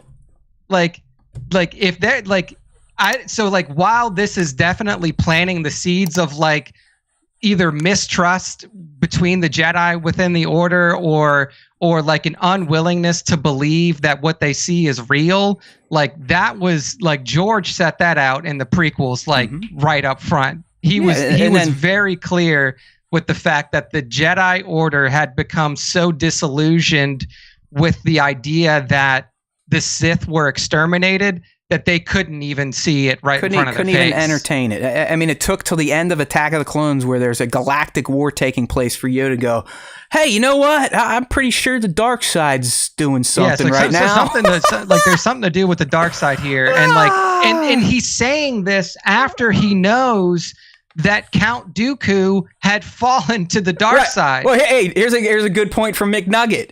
The Jedi accepted an army from a master who died under weird circumstances. Yeah, yes. They were just like, here's this. Here's SWTS. this whole clone army. Yeah, that crazy Jedi that also kind of left, got expelled because he was getting nutty thinking about shit. Oh yeah, he commissioned you an army. You want it? Okay. Just like openly accepted this whole army from like a mystery source. Yeah, man. Like, listen, I love my Jedi. I do, but they are assholes, and George was telling us that. Yeah, I mean, like I do think, again, like I don't think that the Jedi ever wanted to be like this order of like power mongers and people who are exerting control over the galaxy, or in any way. Like I don't think that was ever their intention. But when you can manipulate shit with the Force and do stuff that regular people can't, you kind of assume that role. Yeah, and it's like they had just become so myopic. They had just become so single-mindedly convinced that like there's no way that there could be Sith ever again. Our way is the only way. Force can only be championed through the Jedi mantra. Yeah. That so like I don't think it's a good or a bad thing. Incompetent, maybe. Myopic, for sure. But like that's just hubris. And like I was going to say, you nailed it right there. And that's not really said in the prequels, but Luke in TLJ, I mean, he kind of lays it out there for everyone. Like, look, my order failed because of their hubris, and that we are seeing it. They are. You know, you can call it incompetent, you can call it arrogant, whatever you want. That's what it is. I mean, hubris is you're just so full of yourself that you can't see beyond your nose. Yeah, I mean, like we see the hubris play out in real time in the prequels. Like, love it. Well, we're seeing the root of it right here. Yeah, now we're seeing where the seeds began. So, like, what grew into an order of hubris that is so, where the hubris is so blinding that like the person who you literally like answer to, the Chancellor of the Galactic Republic, is a Sith Lord and has been a Sith Lord for decades, and a damn strong one. Yeah, like dude, they hang out in his office all the time. Can't sense a goddamn thing. Yeah. I mean, like, now if that's where where your confusion and umbrage lies, like that's like, I don't know why George chose to portray them that way, but like clearly he was sending a message about how institutions get large enough. You nailed it. So like it's a commentary on like institutions of that size in our real world. I mean, we've seen that play out in many different ways over the last decade plus. Like, I mean, how, I know how people don't like real life stuff, or if it can get somewhat political, but look at the United States of America and what it was initially set out to be, and look at what we are a few hundred years later. Yeah, it's just a very different place, you know? Shit can change over time, especially when you start believing in your own hype, you know? So, and that's what we're seeing with the Jedi Order. And like to defend the Jedi to a certain degree, like it's hard not to believe your own hype when it's been literally 1,000 years plus, no issues. Yeah, like, and you have a lot of fucking magical powers. Yeah, you and can it's see you can see the future. You can go into the past. You can see into people's minds. I mean, yeah, it's like the confidence that you gain from that comes easily when it's like, oh, like literally generations of Jedi have turned over and we've had no issues with dark side presence. We've had like small stuff in the High Republic with like the Nihil. Yeah, it's like it's like they have an OSHA accident board in the Jedi Temple. 5 million days without a dark side sighting. It's like, exactly. Yeah, and they all celebrate it every day when it ticks up again. They're like, another check. 5 million in 1 day. Yeah, baby! High five! Yeah, Yoda's doing a fucking flippy dance. Like, we're awesome! Light side rules! Fuck the dark side! Yeah, I mean, it's super easy to get caught up in like in that kind of stuff when it's like when you haven't had to worry about it legitimately for thousands of years. Here's another real world example, and I hate this organization, but from the outside, how awesome did the Patriots organization look, right? They had their shit together. They were a dynasty. They were winning fucking 55 Super Bowls. You watch that documentary, it was a goddamn tire fire. I mean, they all hated each other. They are undermining, the coach is undermining the owner's undermining the coach. It's just, you never know what's happening behind closed doors. And I kind of like the Acolyte exposing the Jedi's dirty laundry. Yeah. All right. That was good. Well, shit. I guess we'll just go into my next top moment. I got so many other threads we'll get to. Let's just keep moving along. But really, in terms of like standout, holy shit, how can we not talk about the arrival of Kylo Grin, a.k.a. Darth Tease, a.k.a. the Space Gimp? I loved how they kind of almost went the whore route, Nick, bringing him in, the float. You just see him slowly float down, even though I know that upset Star Wars theory because he's a fucking weirdo. I don't even want to know why. Don't even tell me. Continue. Hey, it looks like Mary Poppins. It's like, you've never seen a Force user levitate? Like, what the fuck are you talking about, man? Like, did you hate Yoda's chair from the original? What the fuck? From the prequels? Like this dude. Like, but listen, I think it was a fucking perfect reveal full reveal for this character because we got the back shot in episode 1. I just loved how ominous it was. I loved how there was almost no dialogue for the first 30, 45 seconds. Yeah. How, like you said, the Jedi are just like, what in the fuck? Jedi's like, is that? Yeah, what is this? It just slowly approaches, walks up to Osha.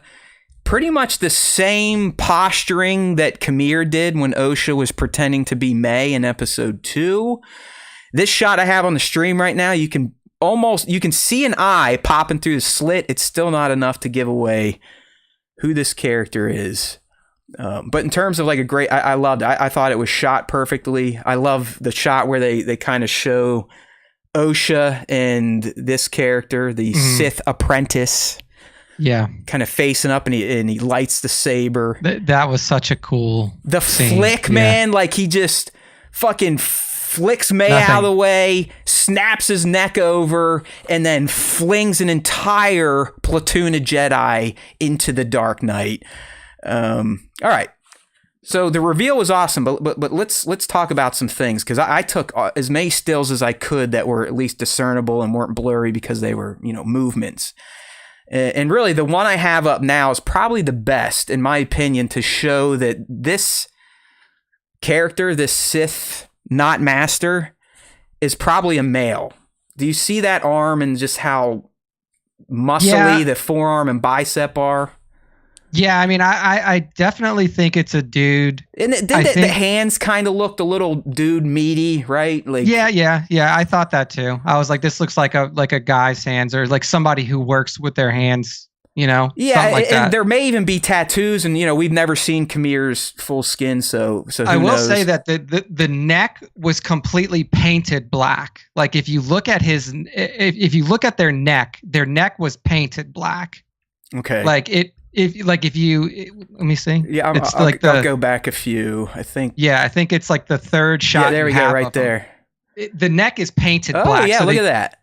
So they took time to either do it, or like that'll just be like a like a whatever, like a costume thing. Well, like yeah, that, I mean, if you look at Khmer's dress. outfit, Nick, his neck is almost, well, no, it's not. So never mind. No, his neck is exposed. You're right. Yeah. So like but like the thing is like we know what happens with Khmer. He gets caught in a tree and then left alone by himself for an indeterminate amount of time, right. And then all of a sudden, this dude is just here.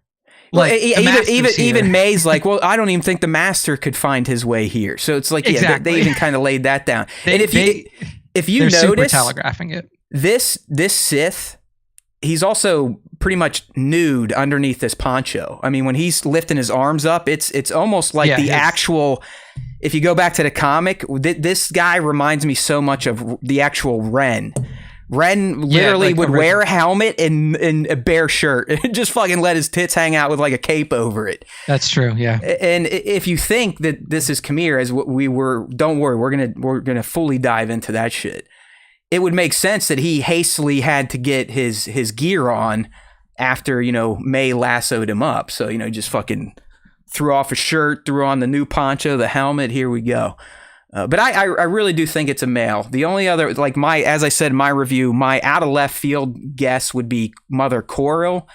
Yeah. Because I still think she is mightily involved in the Brendok fire and the ultimate fate of May, at least. And she might have been the one working with the Sith to kind of help take out her coven for not agreeing with her and siding or letting the Jedi potentially take a kid, but we'll find out. So I don't know. I really think this is a male. I will say this behind the scenes shot where you can actually see the Sith throwing the Jedi. That arm feels a little more feminine, but Manny Jacinto is also not the most built. He's a smaller person. Yeah, I don't want to say he's waifish, but he doesn't work out like I do. He's not like Yord when Yord had his fucking shirt off and he was ripped. Yeah. Yord's got some red meat under there for sure. But yeah, I mean, here's the thing. I like the Mother Corel stuff that you've presented because the possibility fits whether she decided this prior to the downfall of the Coven on Brendok or after, because it's very possible that like she, like we had speculated before, had gone out in search of the Jedi prior to when the fire happened and then came back late, saw everything that went down, found May alive, recognized that Osha was gone, and then her immediate thought was, the Jedi did this, and I'm going to take May, and we're going to get back at them. Yeah. Here's the other angle on that. I'm with you. I know Corel had something to do with that night. Yeah. It's just how deep and how malicious was it? We already know her and Mother Anastasia had to do some crazy magic shit to cook some babies in their guts. And from what we know about the Sith kind of get into that unnatural type of stuff. So what if back in the day they actually did get in leagues with this Sith unit?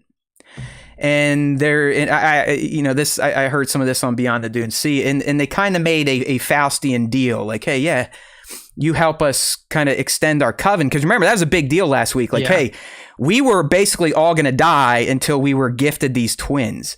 Yeah. So I could see them when they were on the run, maybe running into these Darksiders and making a pact, like, hey, we'll teach you. We've been working on this trick, and we want to see if it'll actually pull off. Yeah. Do you guys want to try it for us? But with any type of deal with the devil, they are always going to come back. Yeah, they're always going to come back and claim what was theirs, and that could have been that night when the Jedi were there to claim one, the Sith was there to claim his, and shit hit the Exactly. fan. Maybe the Sith even turned on Coral, or Coral went to the Sith like, no, they're gonna take our kids, and they kind of teamed up then. So that I'm thinking it's more Coral.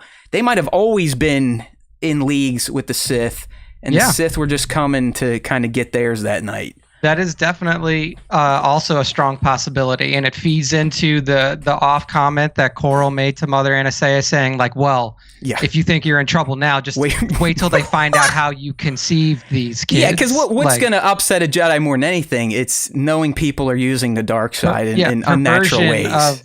Perversion of the Force. And I mean, hey, I'm not saying anything. I'm not claiming this is what happened, but what's a Force user that we know can or supposedly could manipulate the Force to create life? DP, motherfucker. Yeah. So Mr. Plagueis. Just saying. Yeah, there's kind of line. Dude, if it hits, this is going to be magic. If it doesn't, like I said, it will be possibly a reason to light stuff on fire. And here's the thing: is like this show, and it annoyed me that people didn't like the show. Because this show is playing more with the prequel lore, George's lore, than any other show that we've seen so far. Like honoring it, bolstering it, in fact. Like literally, like doing things that lead directly into the prequels in a perfect way, in a way that makes total sense given what happens in the prequels. As long as it plays, like if they try to bring in some new Sith Lord, that I think that would even make me itchy. I'd be like, come on, like you had the fucking breadcrumbs lining up to DP in the sheave, like, come on. Yeah, I mean, I don't know what the ultimate Sith, like if they're gonna even reveal the Master. It's very possible that they don't even reveal the Master, because I'm telling you right now, Darth Teeth is the Apprentice. Like this dude is not the Master. If you are caught up thinking that Darth Teeth is the Master, erase that thought from your brain, because I will guarantee you that no Sith master during this time period would ever willingly walk into 7-armed Jedi. No. Like, dude, like I would assume any period the master never went out and did the dirty work. They always sent out the apprentice to do the shit. Yeah, I mean, the only time that would ever happen was when it was like open, like pre-Rule of Two, like when it was just like, we have 1,000 Sith just like you have 1,000 Jedi, baby, right. Yeah. and we're all coming at you. Like that was the only time that you would have Sith masters on the field. Yeah, Malgus would be a good example of that, right? Yeah. Like Malgus was a field general, baby. He's on the field fighting just like everybody else. Okay. But I'll tell you this, Plagueis, Tenebris, even like we saw it with Palpatine. Of course. Palpatine never left his throne until Yoda walked into his office. Like, well, he did once in the Clone Wars when he realized Savage and Maul were getting a little too powerful. Yeah, that was the one time where he like strapped up. He took out the 2 sabers and he was like, I got to kill at least one of you. Yeah, he brought out the maroon and blue robes, threw the hood on, and got some work done. But but post Rule of Two, you never see the master. Exactly. And really, it should be no surprise to anyone. Leslie's been saying, like, listen, you know what an acolyte is, right? It's what the apprentice gets to overthrow the master. I mean, it's been telegraphed. So since we're already on this kick, Nick, let's dive into the Khmer stuff this episode.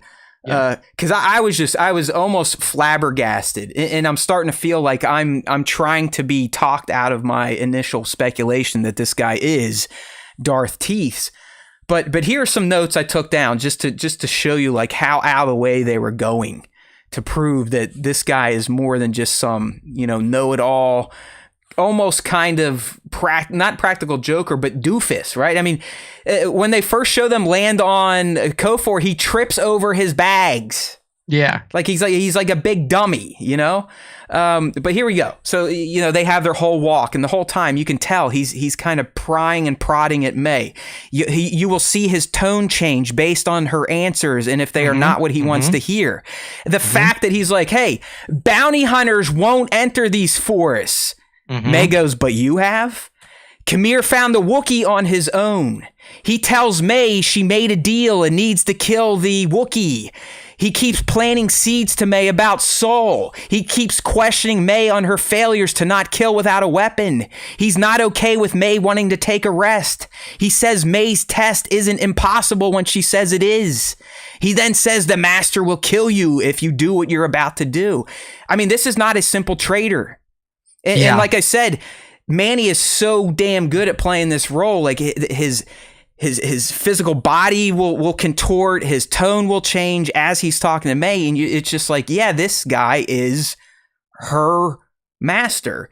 Yeah, is the master that she thinks is correct. Yeah, is her master. So, like we said weeks ago, Kamir, 98% is the guy behind the helmet. 100%, he is not the master that May is afraid of. May is actually afraid of Kamir and doesn't know it. So. Exactly. Like May had this test that May is going through is a test from Kamir for him to be like, are you strong enough to team up with me to go at this guy? So we can kill, hopefully, my guy Darth Plagueis. Yeah. So like, it's not like it makes total sense to me. And like, just for those of you out there who are like, but what about whatever? But what about Palpatine?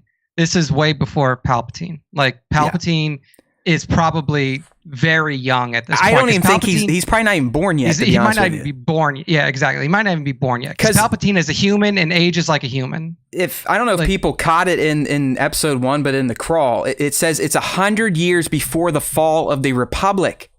Yeah. Oh, I'm sorry, before the rise of the Empire. The rise of the Empire. So this show is about 80 years before TPM, when Sheev's probably in his 60s or something. Yeah, Sheev is at the oldest in his 60s. Yeah. I mean, he probably could have been in his late 50s. And listen, we all know Sith Masters can run through apprentices like it's nobody's business. So exactly, DP could have had 10.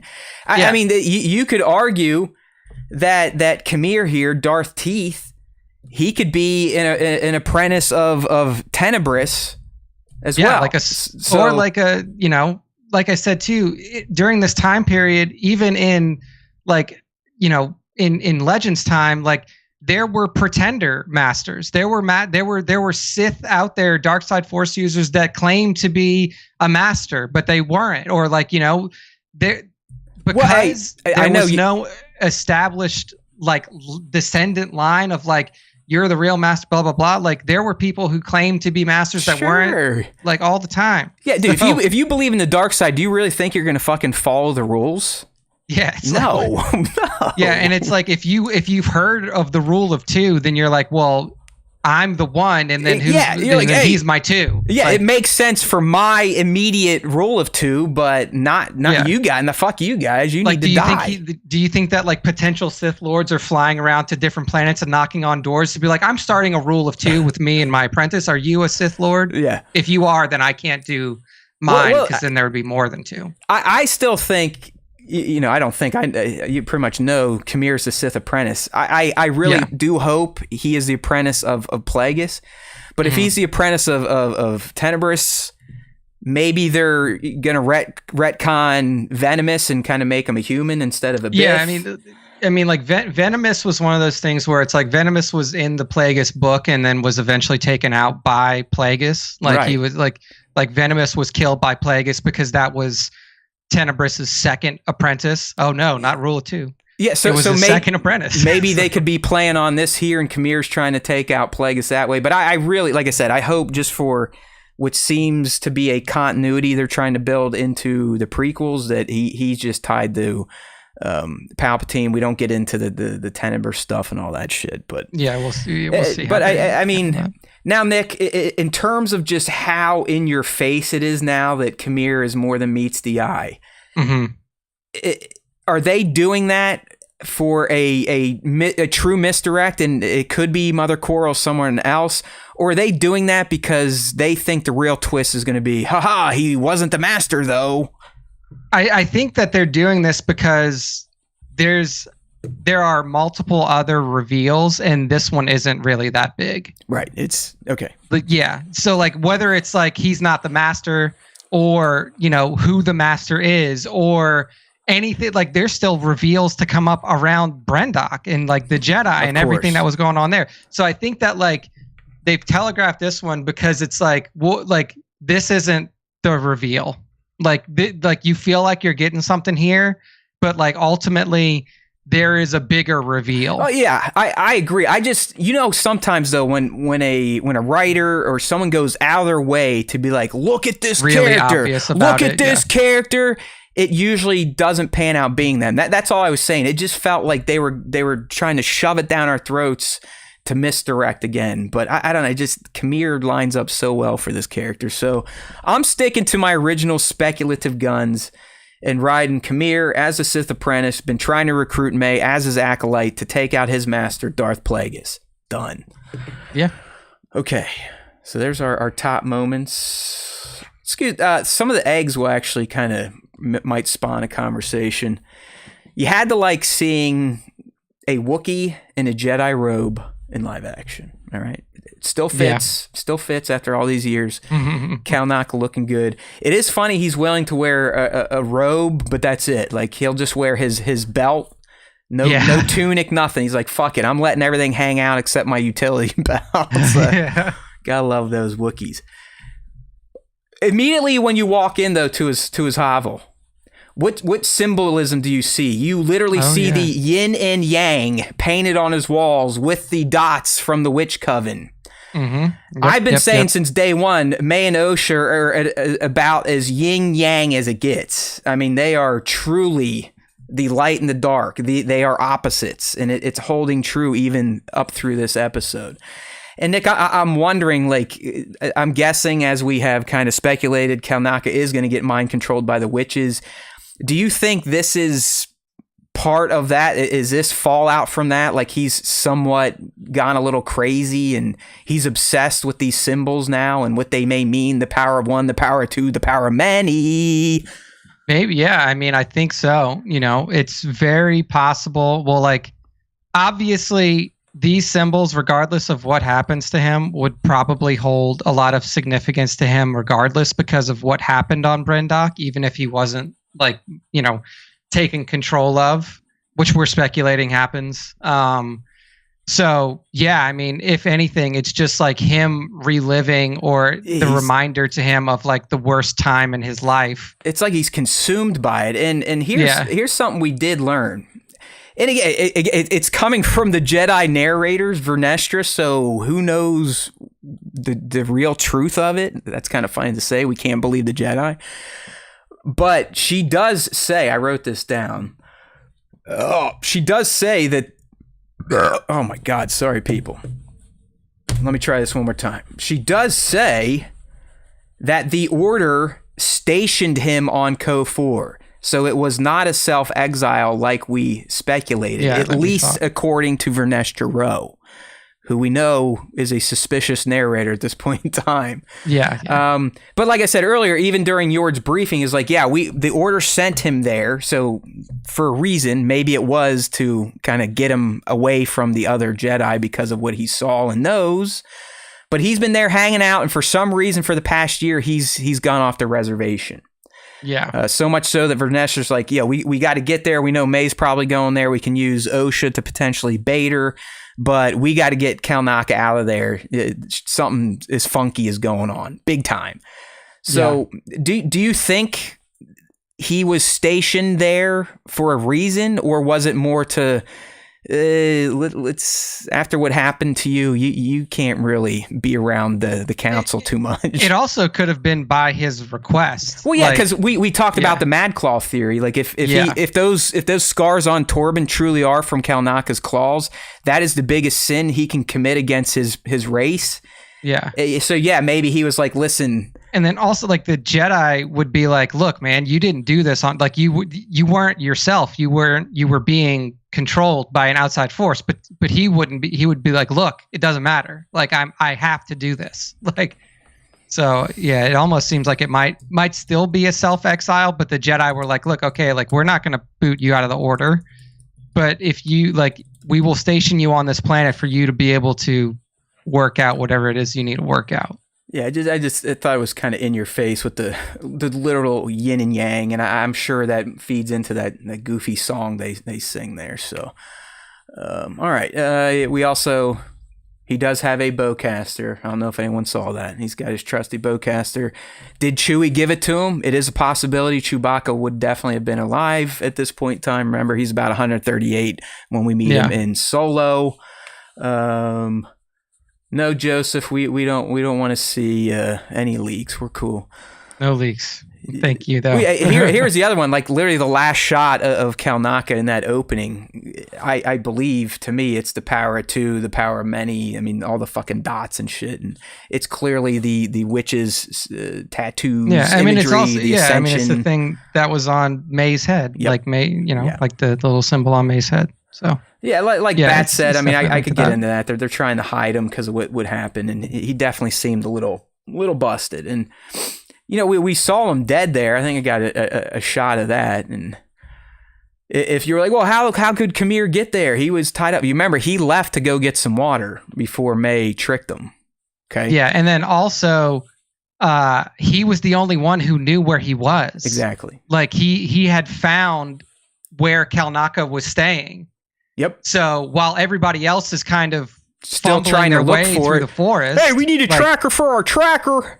Yeah, like he's going, and also, I mean, we haven't gotten to him yet, but Basil wasn't tracking Kofor; he was tracking May. Yes. So like he wouldn't have even been going towards Kofor's direction initially. He would have been going towards May's direction initially. He was there first, though. He did find Kalnaka's place, so I don't know. Maybe Basil did it. He slid him up like props. Maybe Devin Basil said was the cut. It is kind of like I'm sorry. I really feel like Kalnaka was sitting there and someone came in and he was not worried and they just gashed him. Because if you think about how tall a Wookiee is, there's no way if they were standing up that they could just slump that perfectly down into a chair after a death blow.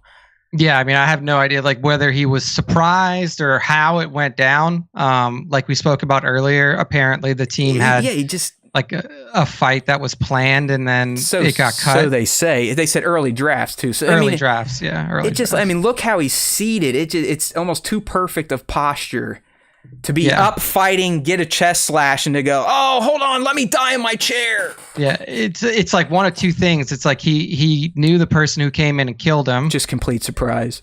Or complete surprise, where it's like he's sitting down in this chair. He hears, like turns around and then. Well, check this out. Kamir did say he found them initially. So what if Kamir already kind of established a relationship? Like, hey man, you're on this remote. I'm a traitor. Yeah, exactly. There you go. So there we go, people. This is how we get shit done on the Star Wars Time Show. But to those of you still wanting to see more of a Wookiee Jedi, based on the trailers, it's coming. We will get more. It'll Wookiee be okay. Jedi. I'm not gonna lie. I would have liked to seen a little more of him in action instead of just sitting there and staring at symbols. But there's more story to tell. We've seen it in the trailer. Yeah. A lot of people forget that this show doesn't end every week. Like people assume that like, oh, this episode's over. We're never going to find out anything more. It's like, do you realize how television works? That there are multiple episodes? I blame that on Netflix. They broke how people watch TV by doing the initial. Hey, if we're a streamer, you get it all. That just broke everyone. All right, we've got the bowcaster. We talked about Ki-Adi-Mundi. We did have a Keldor show up, but it is not Plo Koon. I believe that has been addressed by the official Star Wars account. So even though he had a fellow species mate there, that was not Plo Koon, so don't get upset. Mm-hmm. And then finally, in terms of Eggs references, our little buddy Basil, who I did like. I think he's a pretty cool little creature. I like that he's kind of like a Wookiee. He doesn't bother to speak basic. He just talks his own way. And Yord being the douche he is, he's like, what was it? Everybody else was learning Shriwook. Yeah, all the kids want to learn Shriwook. Yeah, like a douchebag. I love that douche. You gotta love to hate him, you know? I love Yord. Because he's just such a different type of Jedi, and the dude who plays Yord is doing such a good job. I'm gonna be sad when Yord gets axed for sure. Well, people are busting Charlie's balls because I guess pre pre-show release during an interview, he slipped and said that Anakin blew up the Death Star. It's like, you really? I mean, talk to Harrison Ford about his Star Wars fandom. Yeah, it's like, let's go see how much Harrison knows. Well, someone like quote tweeted it with an interview from Harrison, and the guy's like, "Tell me, man, Han and Greedo, who shot first?" And I think Harrison said, "Who gives a fuck?" Something like that. Like, he's like, "I don't fucking care." So yeah. It really doesn't matter. He probably doesn't even remember who Greedo is. Yeah, it's like, some of these fans are just consumed with the idea, like, if you're not a fanboy of Star Wars, you have no right to act in it, write for it, create for it, or even get remotely close to working on it. It's like you have to have your fanboy Kool-Aid card to be involved. All right, what we got down here? Who's May going to kill without a weapon? League saying, I think it's Saul. Yeah, I mean, that would line up, but actually, I don't think May is on that track anymore. I mean, it's pretty clear.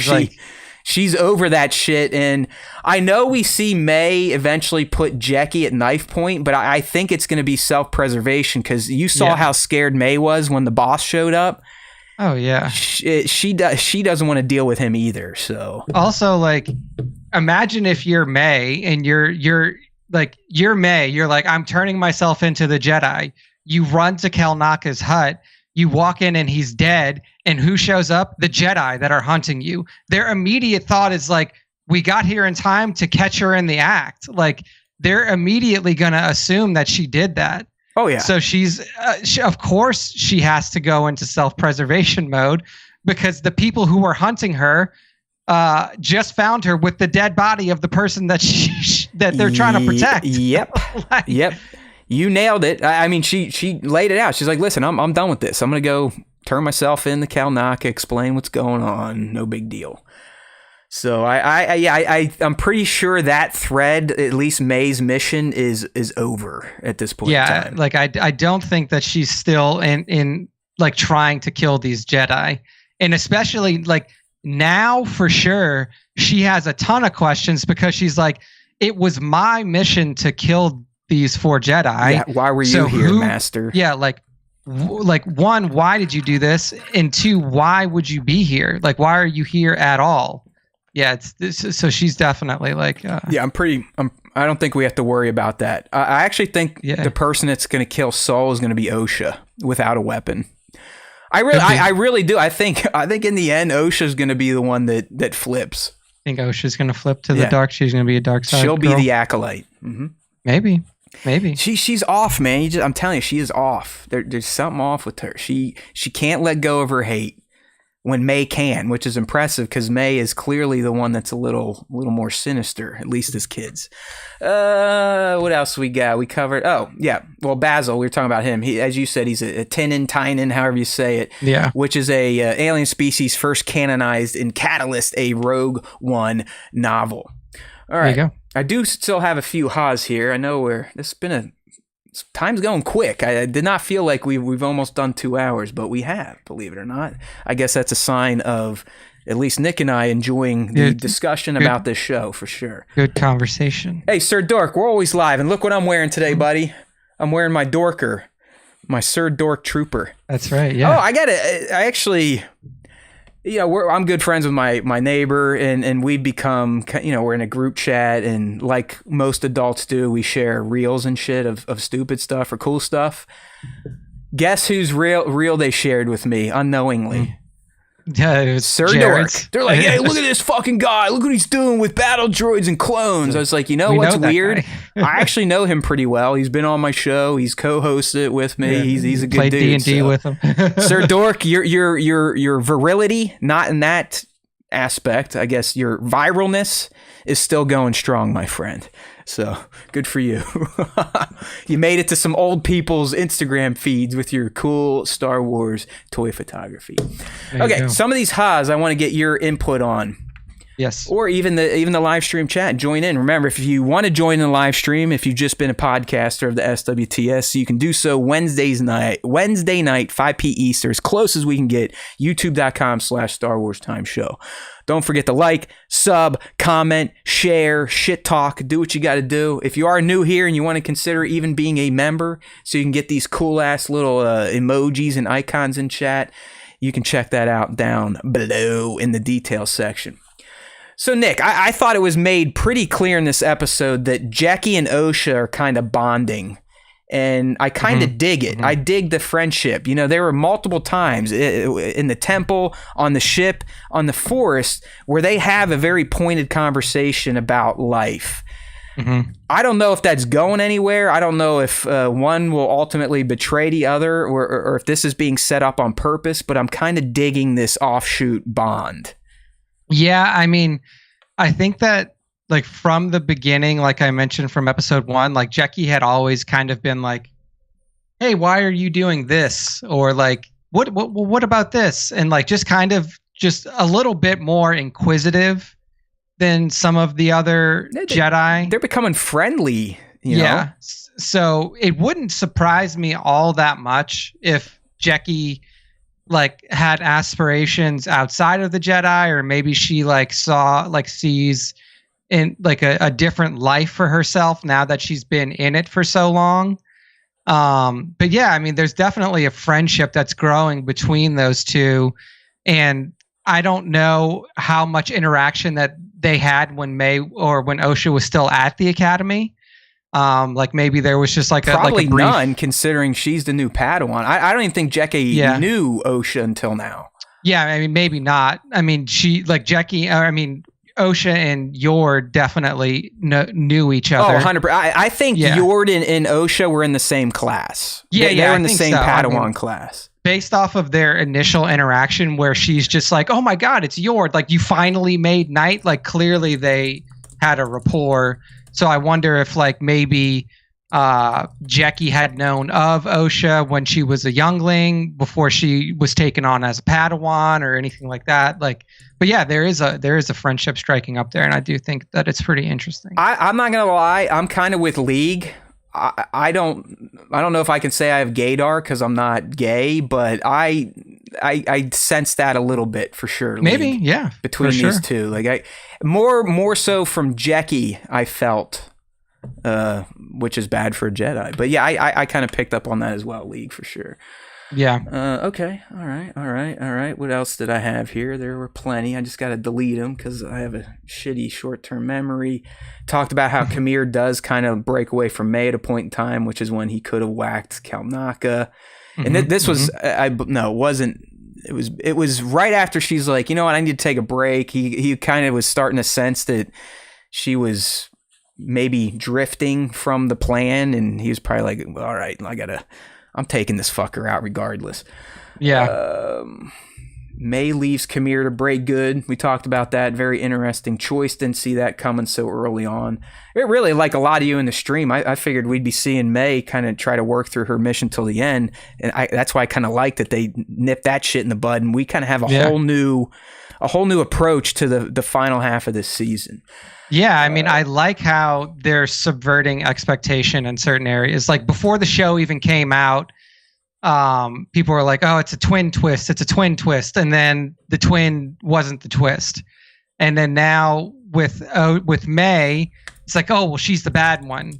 Well, now maybe she's not the bad one. Like, there's a lot of like preconceived notions about the characters in this show that may not be as easily saw through to the end as we expected them to be. And if you're thinking about it from like, I guess like my initial thought was like, well, why would Kamir kill Kalnaka? Like if Kamir is the apprentice and he was trying to test Osha, even if she wavered, like why would you kill him specifically in the way that you did?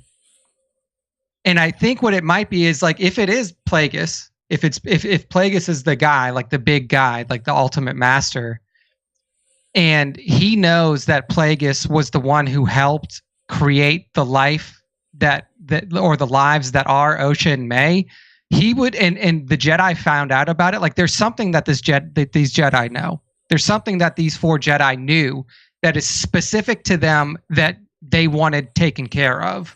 Like, is it that they found out that these girls were products of like dark side force bursts and he's trying to keep that quiet?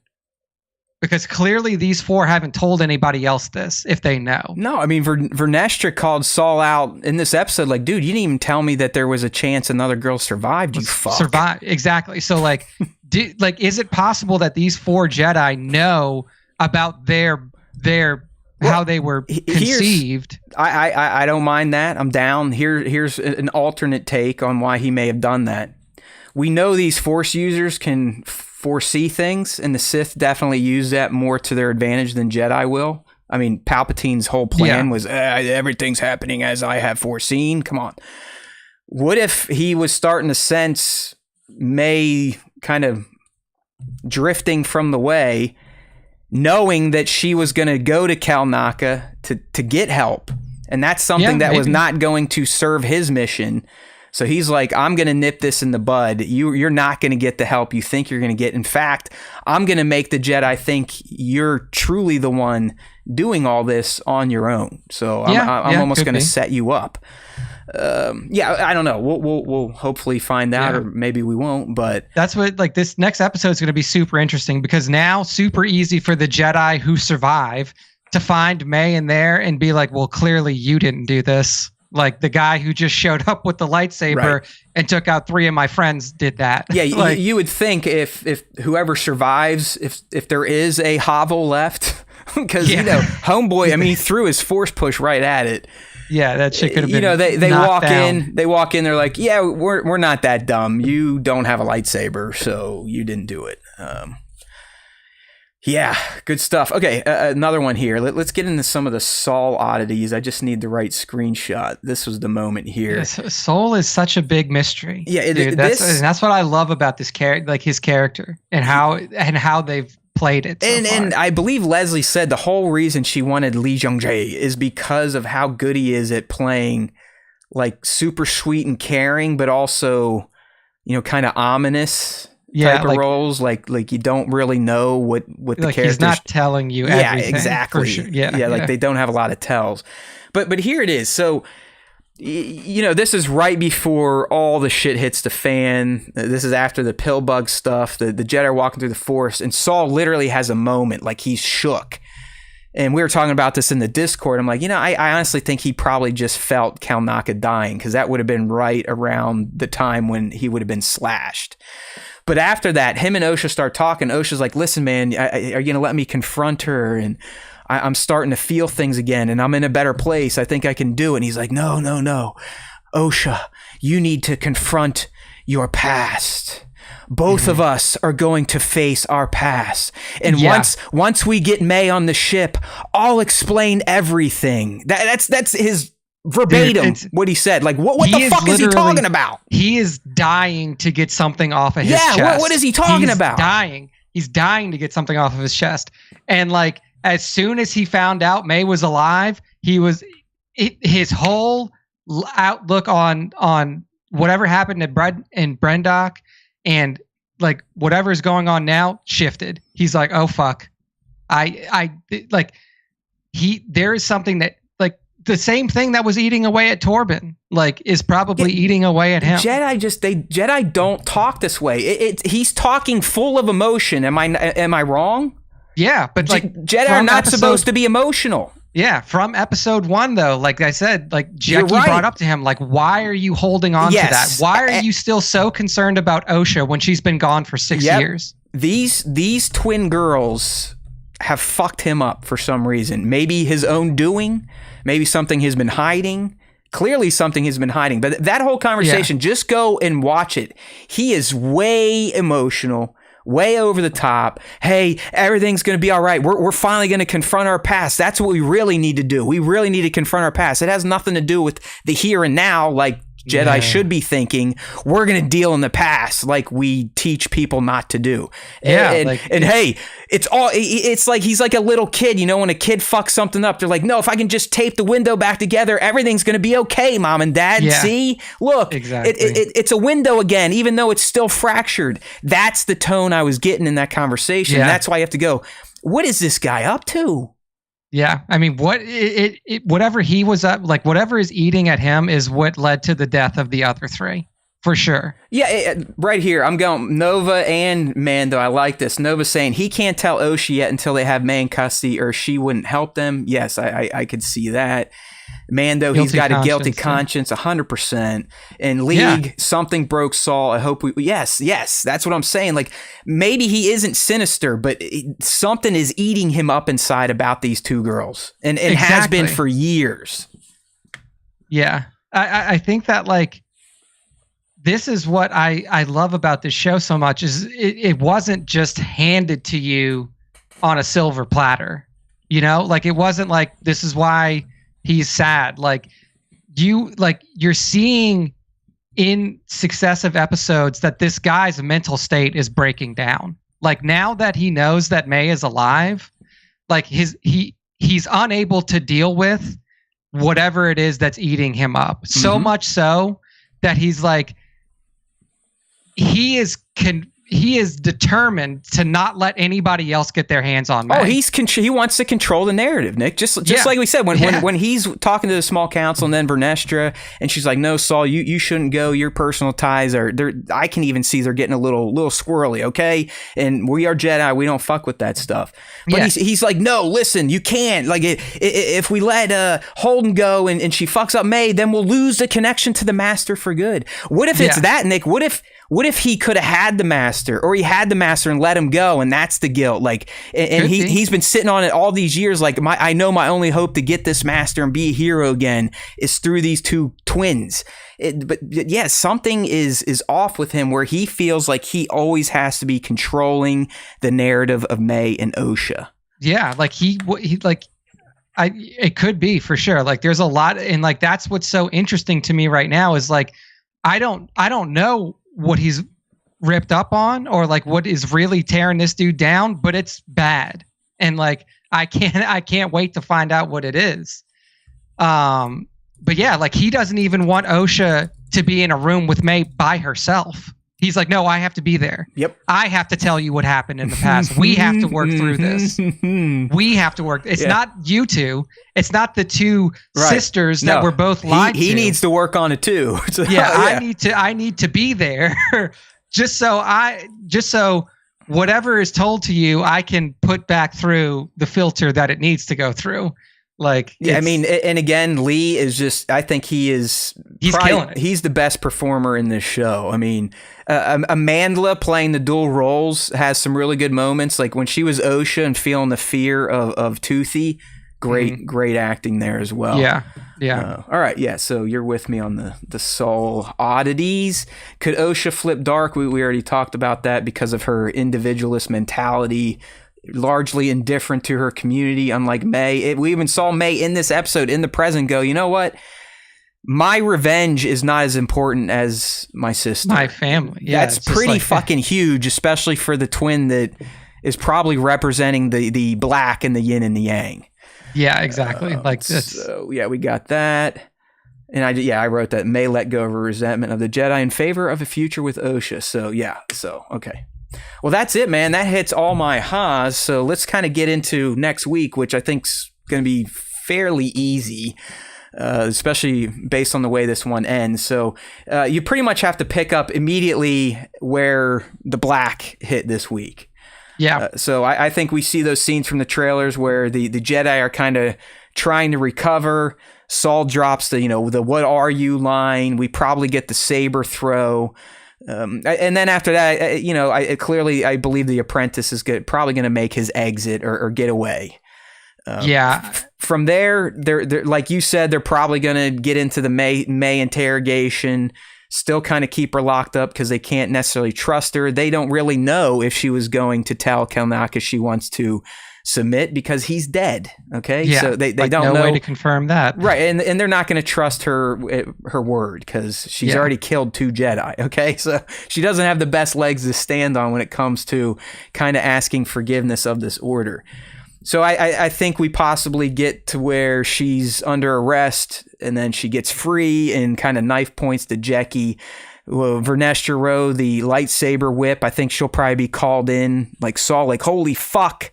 Red lightsaber, red lightsaber, red lightsaber. And she's going to show up. Dude, with as quick as she gets there, though, it's almost like she's tailing them. Like it's yeah, almost I like, mean, I could be picking shit wrong, but it does. Like if you know the scene I'm talking about from the trailer, it really does look like Kofar. I mean, it does. Yeah, I mean, it may or may not be. Like maybe they end up back on Brendok and they're in the forest on Brendok because that's where. And we know they're going back there because there is a scene of Saul in another ship crashing through space ice, which seems to be the ring of the moon of Brendok. So exactly. So, I mean, it's one of two things. And if she's on KOFOR and she shows up here, she for sure tailed them because there's no way that even if Soul sent the signal as soon as this dude hit the ground, she didn't trust Soul. Yeah, like she's not getting there in time. Like I don't care how fast light speed is. Like you're in a different system. Like it's going to take you some time to get there. Like, yeah, I can get down with that. So maybe we see that she was kind of on her own, just waiting for shit to hit the fan. I just don't know how this one ends and sets up the mystery for the next week because I don't think anything resolves with this apprentice. I don't think they unmask him by the end of episode 5. Right? If anything, this flips shit on its head. Right. To where it's really hard to speculate now. The Jedi really start to panic. Yeah, because with May essentially turning back and saying like, "Fuck this! Like I'm not in anymore. I don't care if I go to prison. I'm not doing this anymore. My sister's alive. That's all that matters to me." Like that narrative is gone. Like that narrative is flipped. Because now she's scared for her life. Yeah. So now what you have is the third Jedi is dead, regardless of whether May did it or not. And if they capture her and believe that she didn't do this, then they have to realize that Soul is still being hunted by somebody else, whether it be the apprentice or the master that wants him. Somebody wants him dead. So what do? Like, surely not the High Council. Surely not even the Small Council. This is staying between whoever was on KOFOR. So what's the next move, right? Like, I don't think we're going back to Brendok right away. They're not going back. Like, I would be super surprised if they go back to the Jedi Temple. It's like a chase to get to Brendok too, because I mean, there's like two ships fucking with each other, and the one kind of does look like the ship May and Kamir are rocking. I think that, like, I mean, apparently, according to CK, the writer that we were talking about earlier from Reddit, like, next one's going to be longer. So next one's going to be a longer episode. So we have whatever's going to happen. Do you see May getting away potentially by the end? That's the thing is, I don't know if she wants to get away. Like if she like, what if the Jedi, like you said, are treating her like she's a scumbag, even though she was trying to kind of make amends? What if they're just like, they absolutely will not even listen to her? They want to keep her locked up. Yeah, the Sith comes back and she's like, listen, I got to defend myself. Or whatever. They just upset her to the point where she's like, you know what? You guys aren't going to help me either. Now I'm double fucked. I got Toothy mad at me. You guys aren't going to listen to me. I got to get the fuck out of here and save my own ass. Yeah, I mean, I guess the only question from there is like, where do you go? And maybe the answer to that is Brendok. She just goes to Brendok by herself somehow. Or maybe something in episode 5 kind of teases that everyone needs to go back to Brendok. Yeah. It's almost like a race to the answer. Yeah, I think that like at a certain point, it's like, everybody is led back there somehow. What if Brendok is where the Sith have been holing up this whole time? They were always there. It could be for sure. Or it could be that like Mother Corel holding down the fort. I was like maybe they go back there to try to like, I mean, like in every mystery show, every mystery movie that you watch, like there's always a come back to the scene of the crime part. 100%. Where it's like, we got to go back just to see if there's something that we missed. Did we miss something? Is there an echo in the Force from what happened here 16 years ago or however long ago? I think it was 16 years ago. Like something draws them back. But I think like if I'm May, I can't go back to Kamir because I've openly betrayed him. Correct. The best shot she's got is staying with the Jedi, even if it's in prison, because like her only other option is like, I'm going to go off by myself where now I have both the Sith and the Jedi trying to kill me at the same time. Like, I think that her best shot is just like fall on the sword, be like, yeah, I fucking killed Torben and I killed Indara. And here's, like she said, just kind of spill and be like, this is everything that I can give you. And hope to God that they don't just axe her right there. And I don't think that they will. So like, yeah, it's just like, if she runs, where do you go? Yeah. And the only thing that I can think of is to Coral, because Coral is assuredly alive, because she was the only like notable mother of the coven that we did not see dead in the Brendock flashback. Yeah, well, hey, that's why I dig this show. It's like, it seems easy to speculate, and I do think we have some wins. We don't know for sure yet, but it's also very difficult, especially now with the May choice, to kind of somewhat break good. So can't wait for next week. It would be nice if we could have a week of the Acolyte without some sort of bullshit nonsense drama from the bozos, but it's never going to happen. Listen, just roll the tape on a lot of our preseason Acolyte talk. I've been telling you for years now that this show was going to be subjected to an unfair amount of criticism because of the people that were chosen to make it. And that's where we're at. I know there's a lot of people out there that, you know, they'll try to spin their nonsense any way they want that isn't just, well, you know, it's gay people and women. That's ultimately where a lot of this nonsense sprung up from. And then you got the rage bait fucks out there like Star Wars Theory, who's massive. I mean, I think almost 4 million people. And he just juices everyone up every week.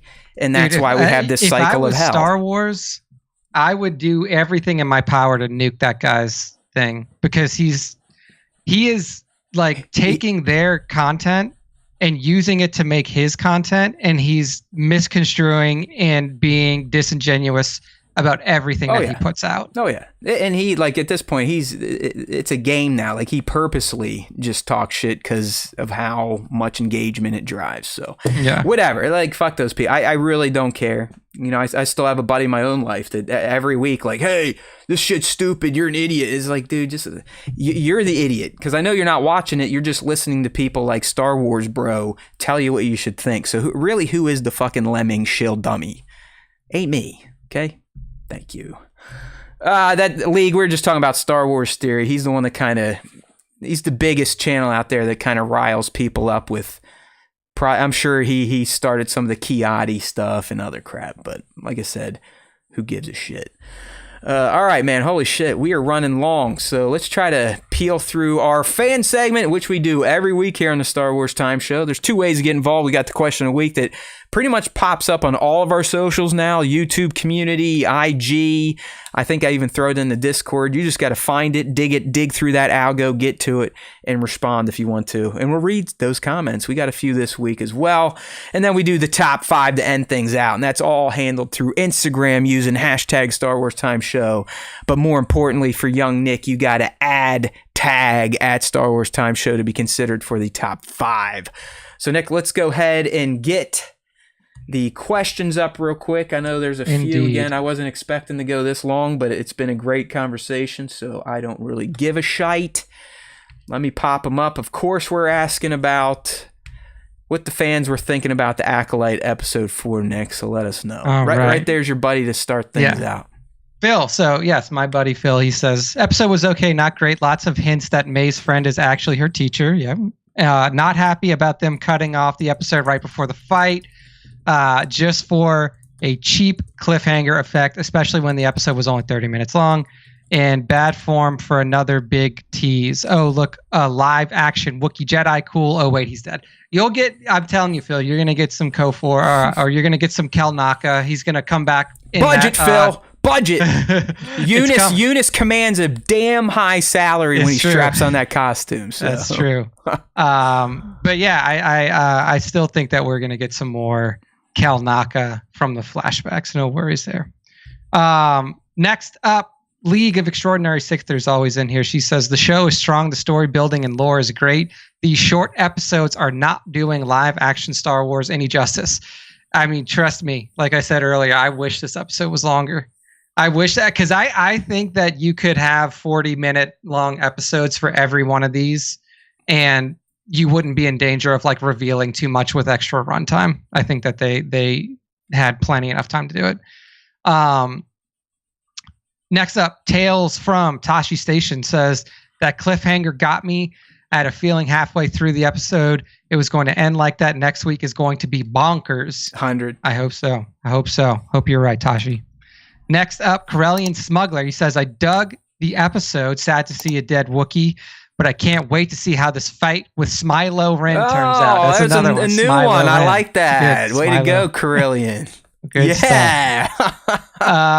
Next up, Clone Wars 501st. Apparently, the Acolyte seems to have based a lot of its story on a Darth Vader series of comics from 2017. I think with Vader having to kill a Jedi with no weapon, the Barash Vow and Disgraced Jedi Live in the Forest. Credit from Screen Crush on YouTube. Matt, you're probably the only person who can verify this. I mean, were you reading the Vader comic series back in 2017? Yeah, and Vader does have to get his first lightsaber without having one to start, but he's already Palpatine's full apprentice, not even an acolyte at that point in time. So. Oh, and that was after he had didn't Palpatine rip him to individual pieces? No, it's literally right after he became Vader, and how he gets his first red lightsaber.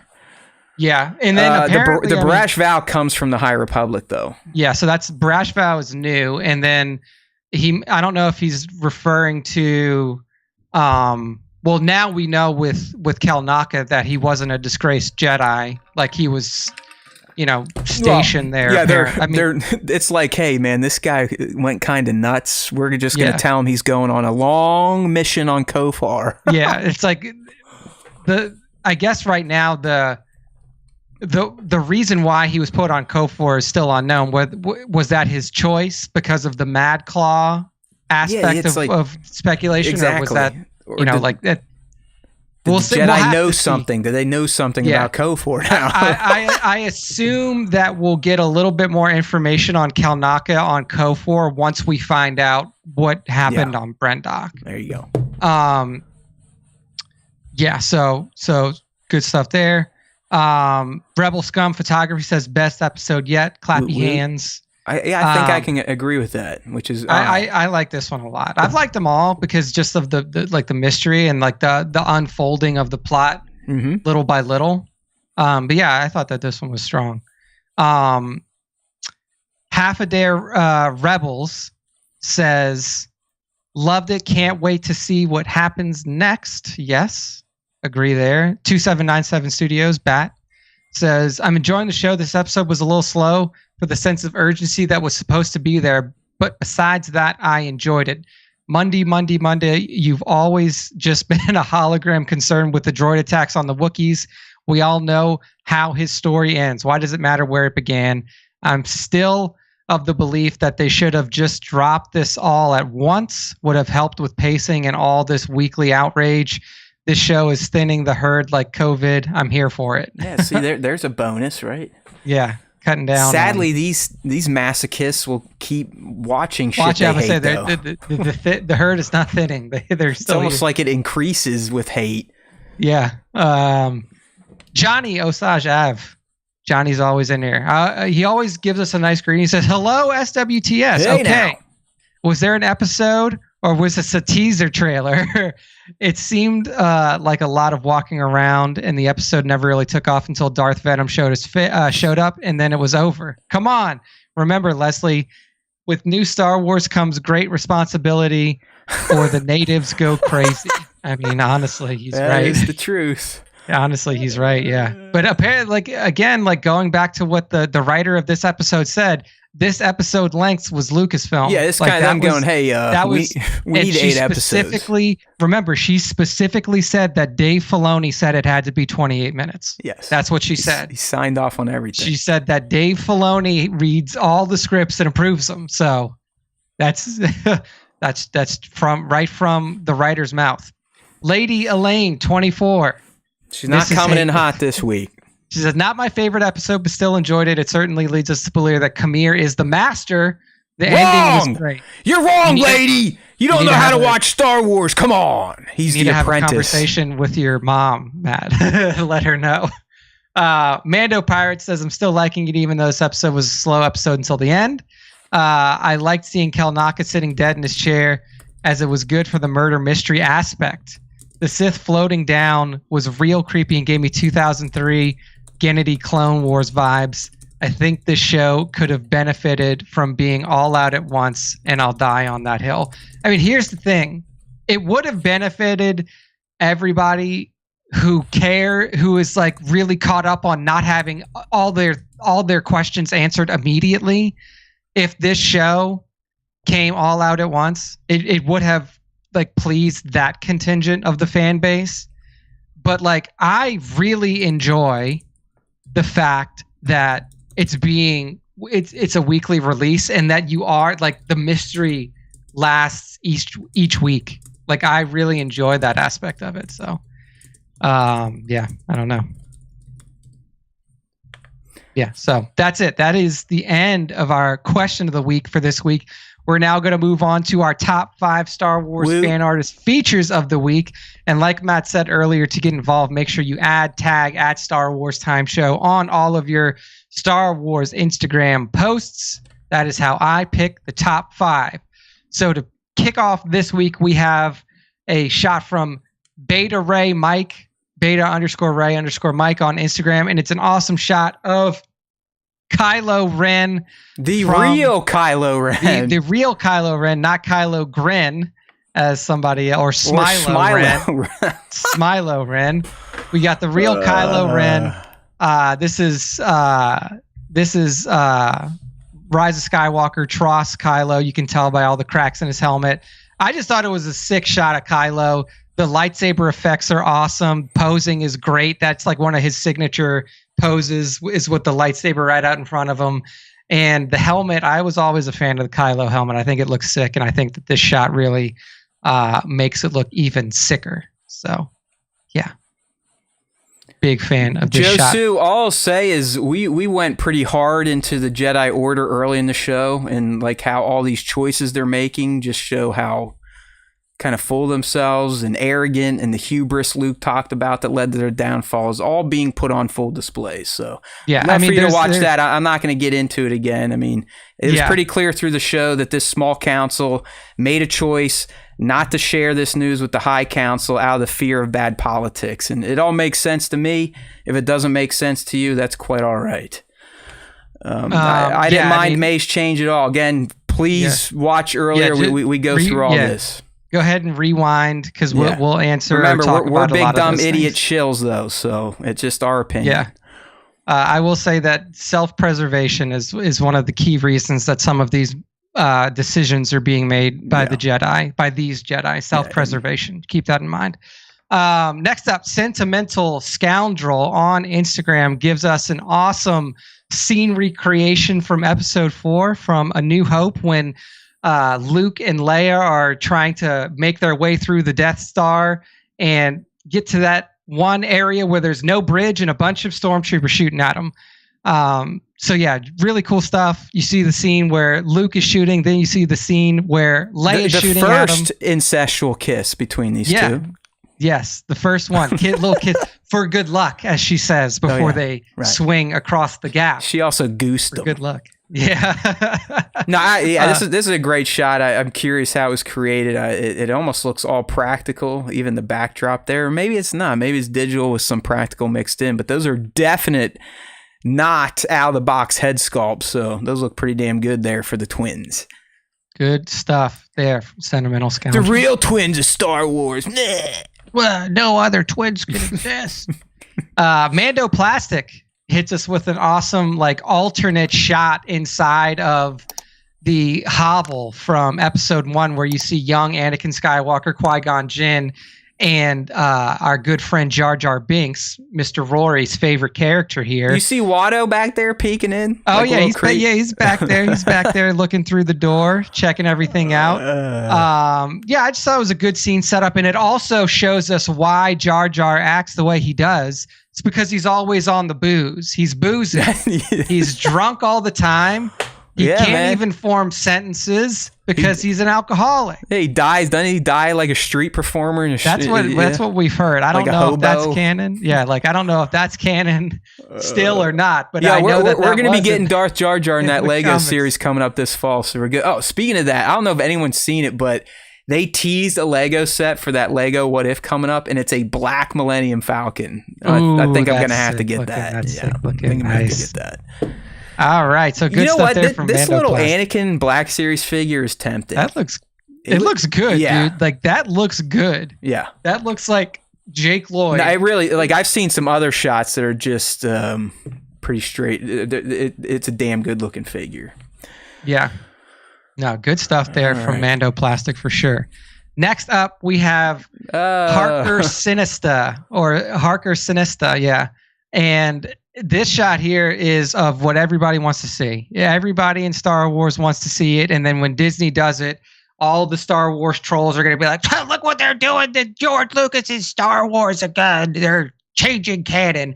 But we see Mace Windu back fighting what? Stormtroopers. Oh yeah, not you're right. I was fighting- like, holy, what is Nick getting angry about? It's because Mace is I get you. He's fighting Mace is fighting stormtroopers, and that should not stormtroopers. happen. Yes, okay. because Mace Windu is dead when stormtroopers are around, right? Yeah. Right? Okay. Gotcha. And look at that. He's even pulling a little Kenobi. He's got some stormtrooper gauntlets. He's building his own armor set. So no, I mean, I think it's an awesome shot of of Mace. He's clearly replaced his hand that was chopped off. Yeah. With a new hand. Got some face surgery, so he's good. Yeah, man, he's ready to go. But yeah, man, like I like seeing a little Mace Windu action here and there, and I think this is a good one here. It's a strong shot. I can appreciate Mace Windu in figure form. That's about it. I do not like him as a character. So you're not a part of the Resurrect Mace Windu movement. Nah, I'm good. I'm good on that. I love Sam Jackson, but I just think he strong-armed George Lucas into a lot of choices for this character, and I just never really appreciated it. Yeah, he definitely threw his movie star weight around for sure. Well, Mr. Jackson, we only have blue and green. I want a purple lightsaber, bitch. Okay. It's like, I want purple, and that's what I'm gonna get. Yeah, it's like, come on, George, fucking stick to your guns. But hey, look, I mean, if you played the games even fucking back in the day, you could have orange, you could have yellow, you could have silver, you could have black. There are so many different colors. All the colors. So good stuff there, Harker Sinsta. And then next up, and the last one in the top 5 here is from Gree01. And Gree01, now Matt, you can correct me if I'm wrong here, but like these Shadow Trooper figures, these were like a GameStop exclusive, right? Like I forget what video game. I don't know if they're from Force Unleashed or maybe they are Force Unleashed. But yeah, these are video game Stormtroopers. You're right. Yeah, so it's an awesome shot. We see 2 Shadow Troopers that are like fully illuminated. So like half black, half like luminescent blue armor. You know what that is supposed to mean? I think, Nick, is it's like invisibility, right? It's like they're going in and out of being visible. Okay, gotcha. It's almost like they're mid-phase, if that makes sense. Yeah, okay, that makes sense. But yeah, so Grease just got them standing in a little bit of water out on a field, weapons drawn, clearly staring down a combatant of some sort. But I love the effects that Gree put on these troopers. And it really does make them pop and look pretty cool. So super consistent poster too. I think Gree throws up at least 2 or 3 shots a day. It seems like. So. Gree is always out there very active, very active page, and lots of digirama mixed with looks like they're mostly small scale these days. Yeah, like all really solid. So there's another one from Gree that I almost threw up, and it was the Dark Star Killer. So, like when you play Force Unleashed 1, there was like a version that came out. It was like the Dark Side Edition where you could play as like Dark Star Killer. Yeah, he's got that like the cyborg helmet. Yeah, like that mask on. Yep. So yeah, I mean, Gree is always a good follow and a very consistent poster. High quality shots too. So bang. Good stuff here from @Gree01. And hey, that is the end of the top 5, and that is the end of our show for this week. Thank you all for joining. If you missed any of our Acolyte talk, make sure to rewind the episode either here on YouTube or wait tomorrow till it comes out on podcast platforms and catch all of the discussion, because I guarantee you everything that you want to know about the Acolyte Season 1, Episode 4, we discussed in this episode. So just go ahead and re-listen, rewind, and find out our takes. But yeah, go ahead, Matt, take us home. Damn, man, you almost did it for me. I was like, sweet, I can retire. But no, hey, the kid's right. Listen to him. StarWarsTime.net. That's the best place to get linked in, looped in with the Star Wars Time Show in between live streams. Yes, as he said, we do have a podcast version of the show. It's just a ported version of our moving images. So you can get those Thursday, usually in the afternoon, pretty much on any reliable or highly trafficked podcast platform. All we ask you to do, regardless of how you consume the Star Wars Time Show, is give us all your money. No, I mean, come on, click on the likes, interact, leave comments, share it around, clip it even. You know, that would be neat. Like, hey, look what these idiots said. Throw that out there on the internet. You never know. Maybe your algo will treat our content better than our own algo. Because a lot of times we put it out there and it just kind of, it's like just a fart in the wind. It comes out, we're proud of it, but it just dissipates very quickly and dies. But there is always time for Star Wars Time. We love you. We appreciate you all, especially those that choose to spend their Wednesday evenings with us on the live. But listen, we love you listening in your cars, while you're working out, while you're at work, it doesn't matter. Like we always have been telling you, there's always time for Star Wars Time. And if you listen to the Star Wars Time Show, the Force will be with you always.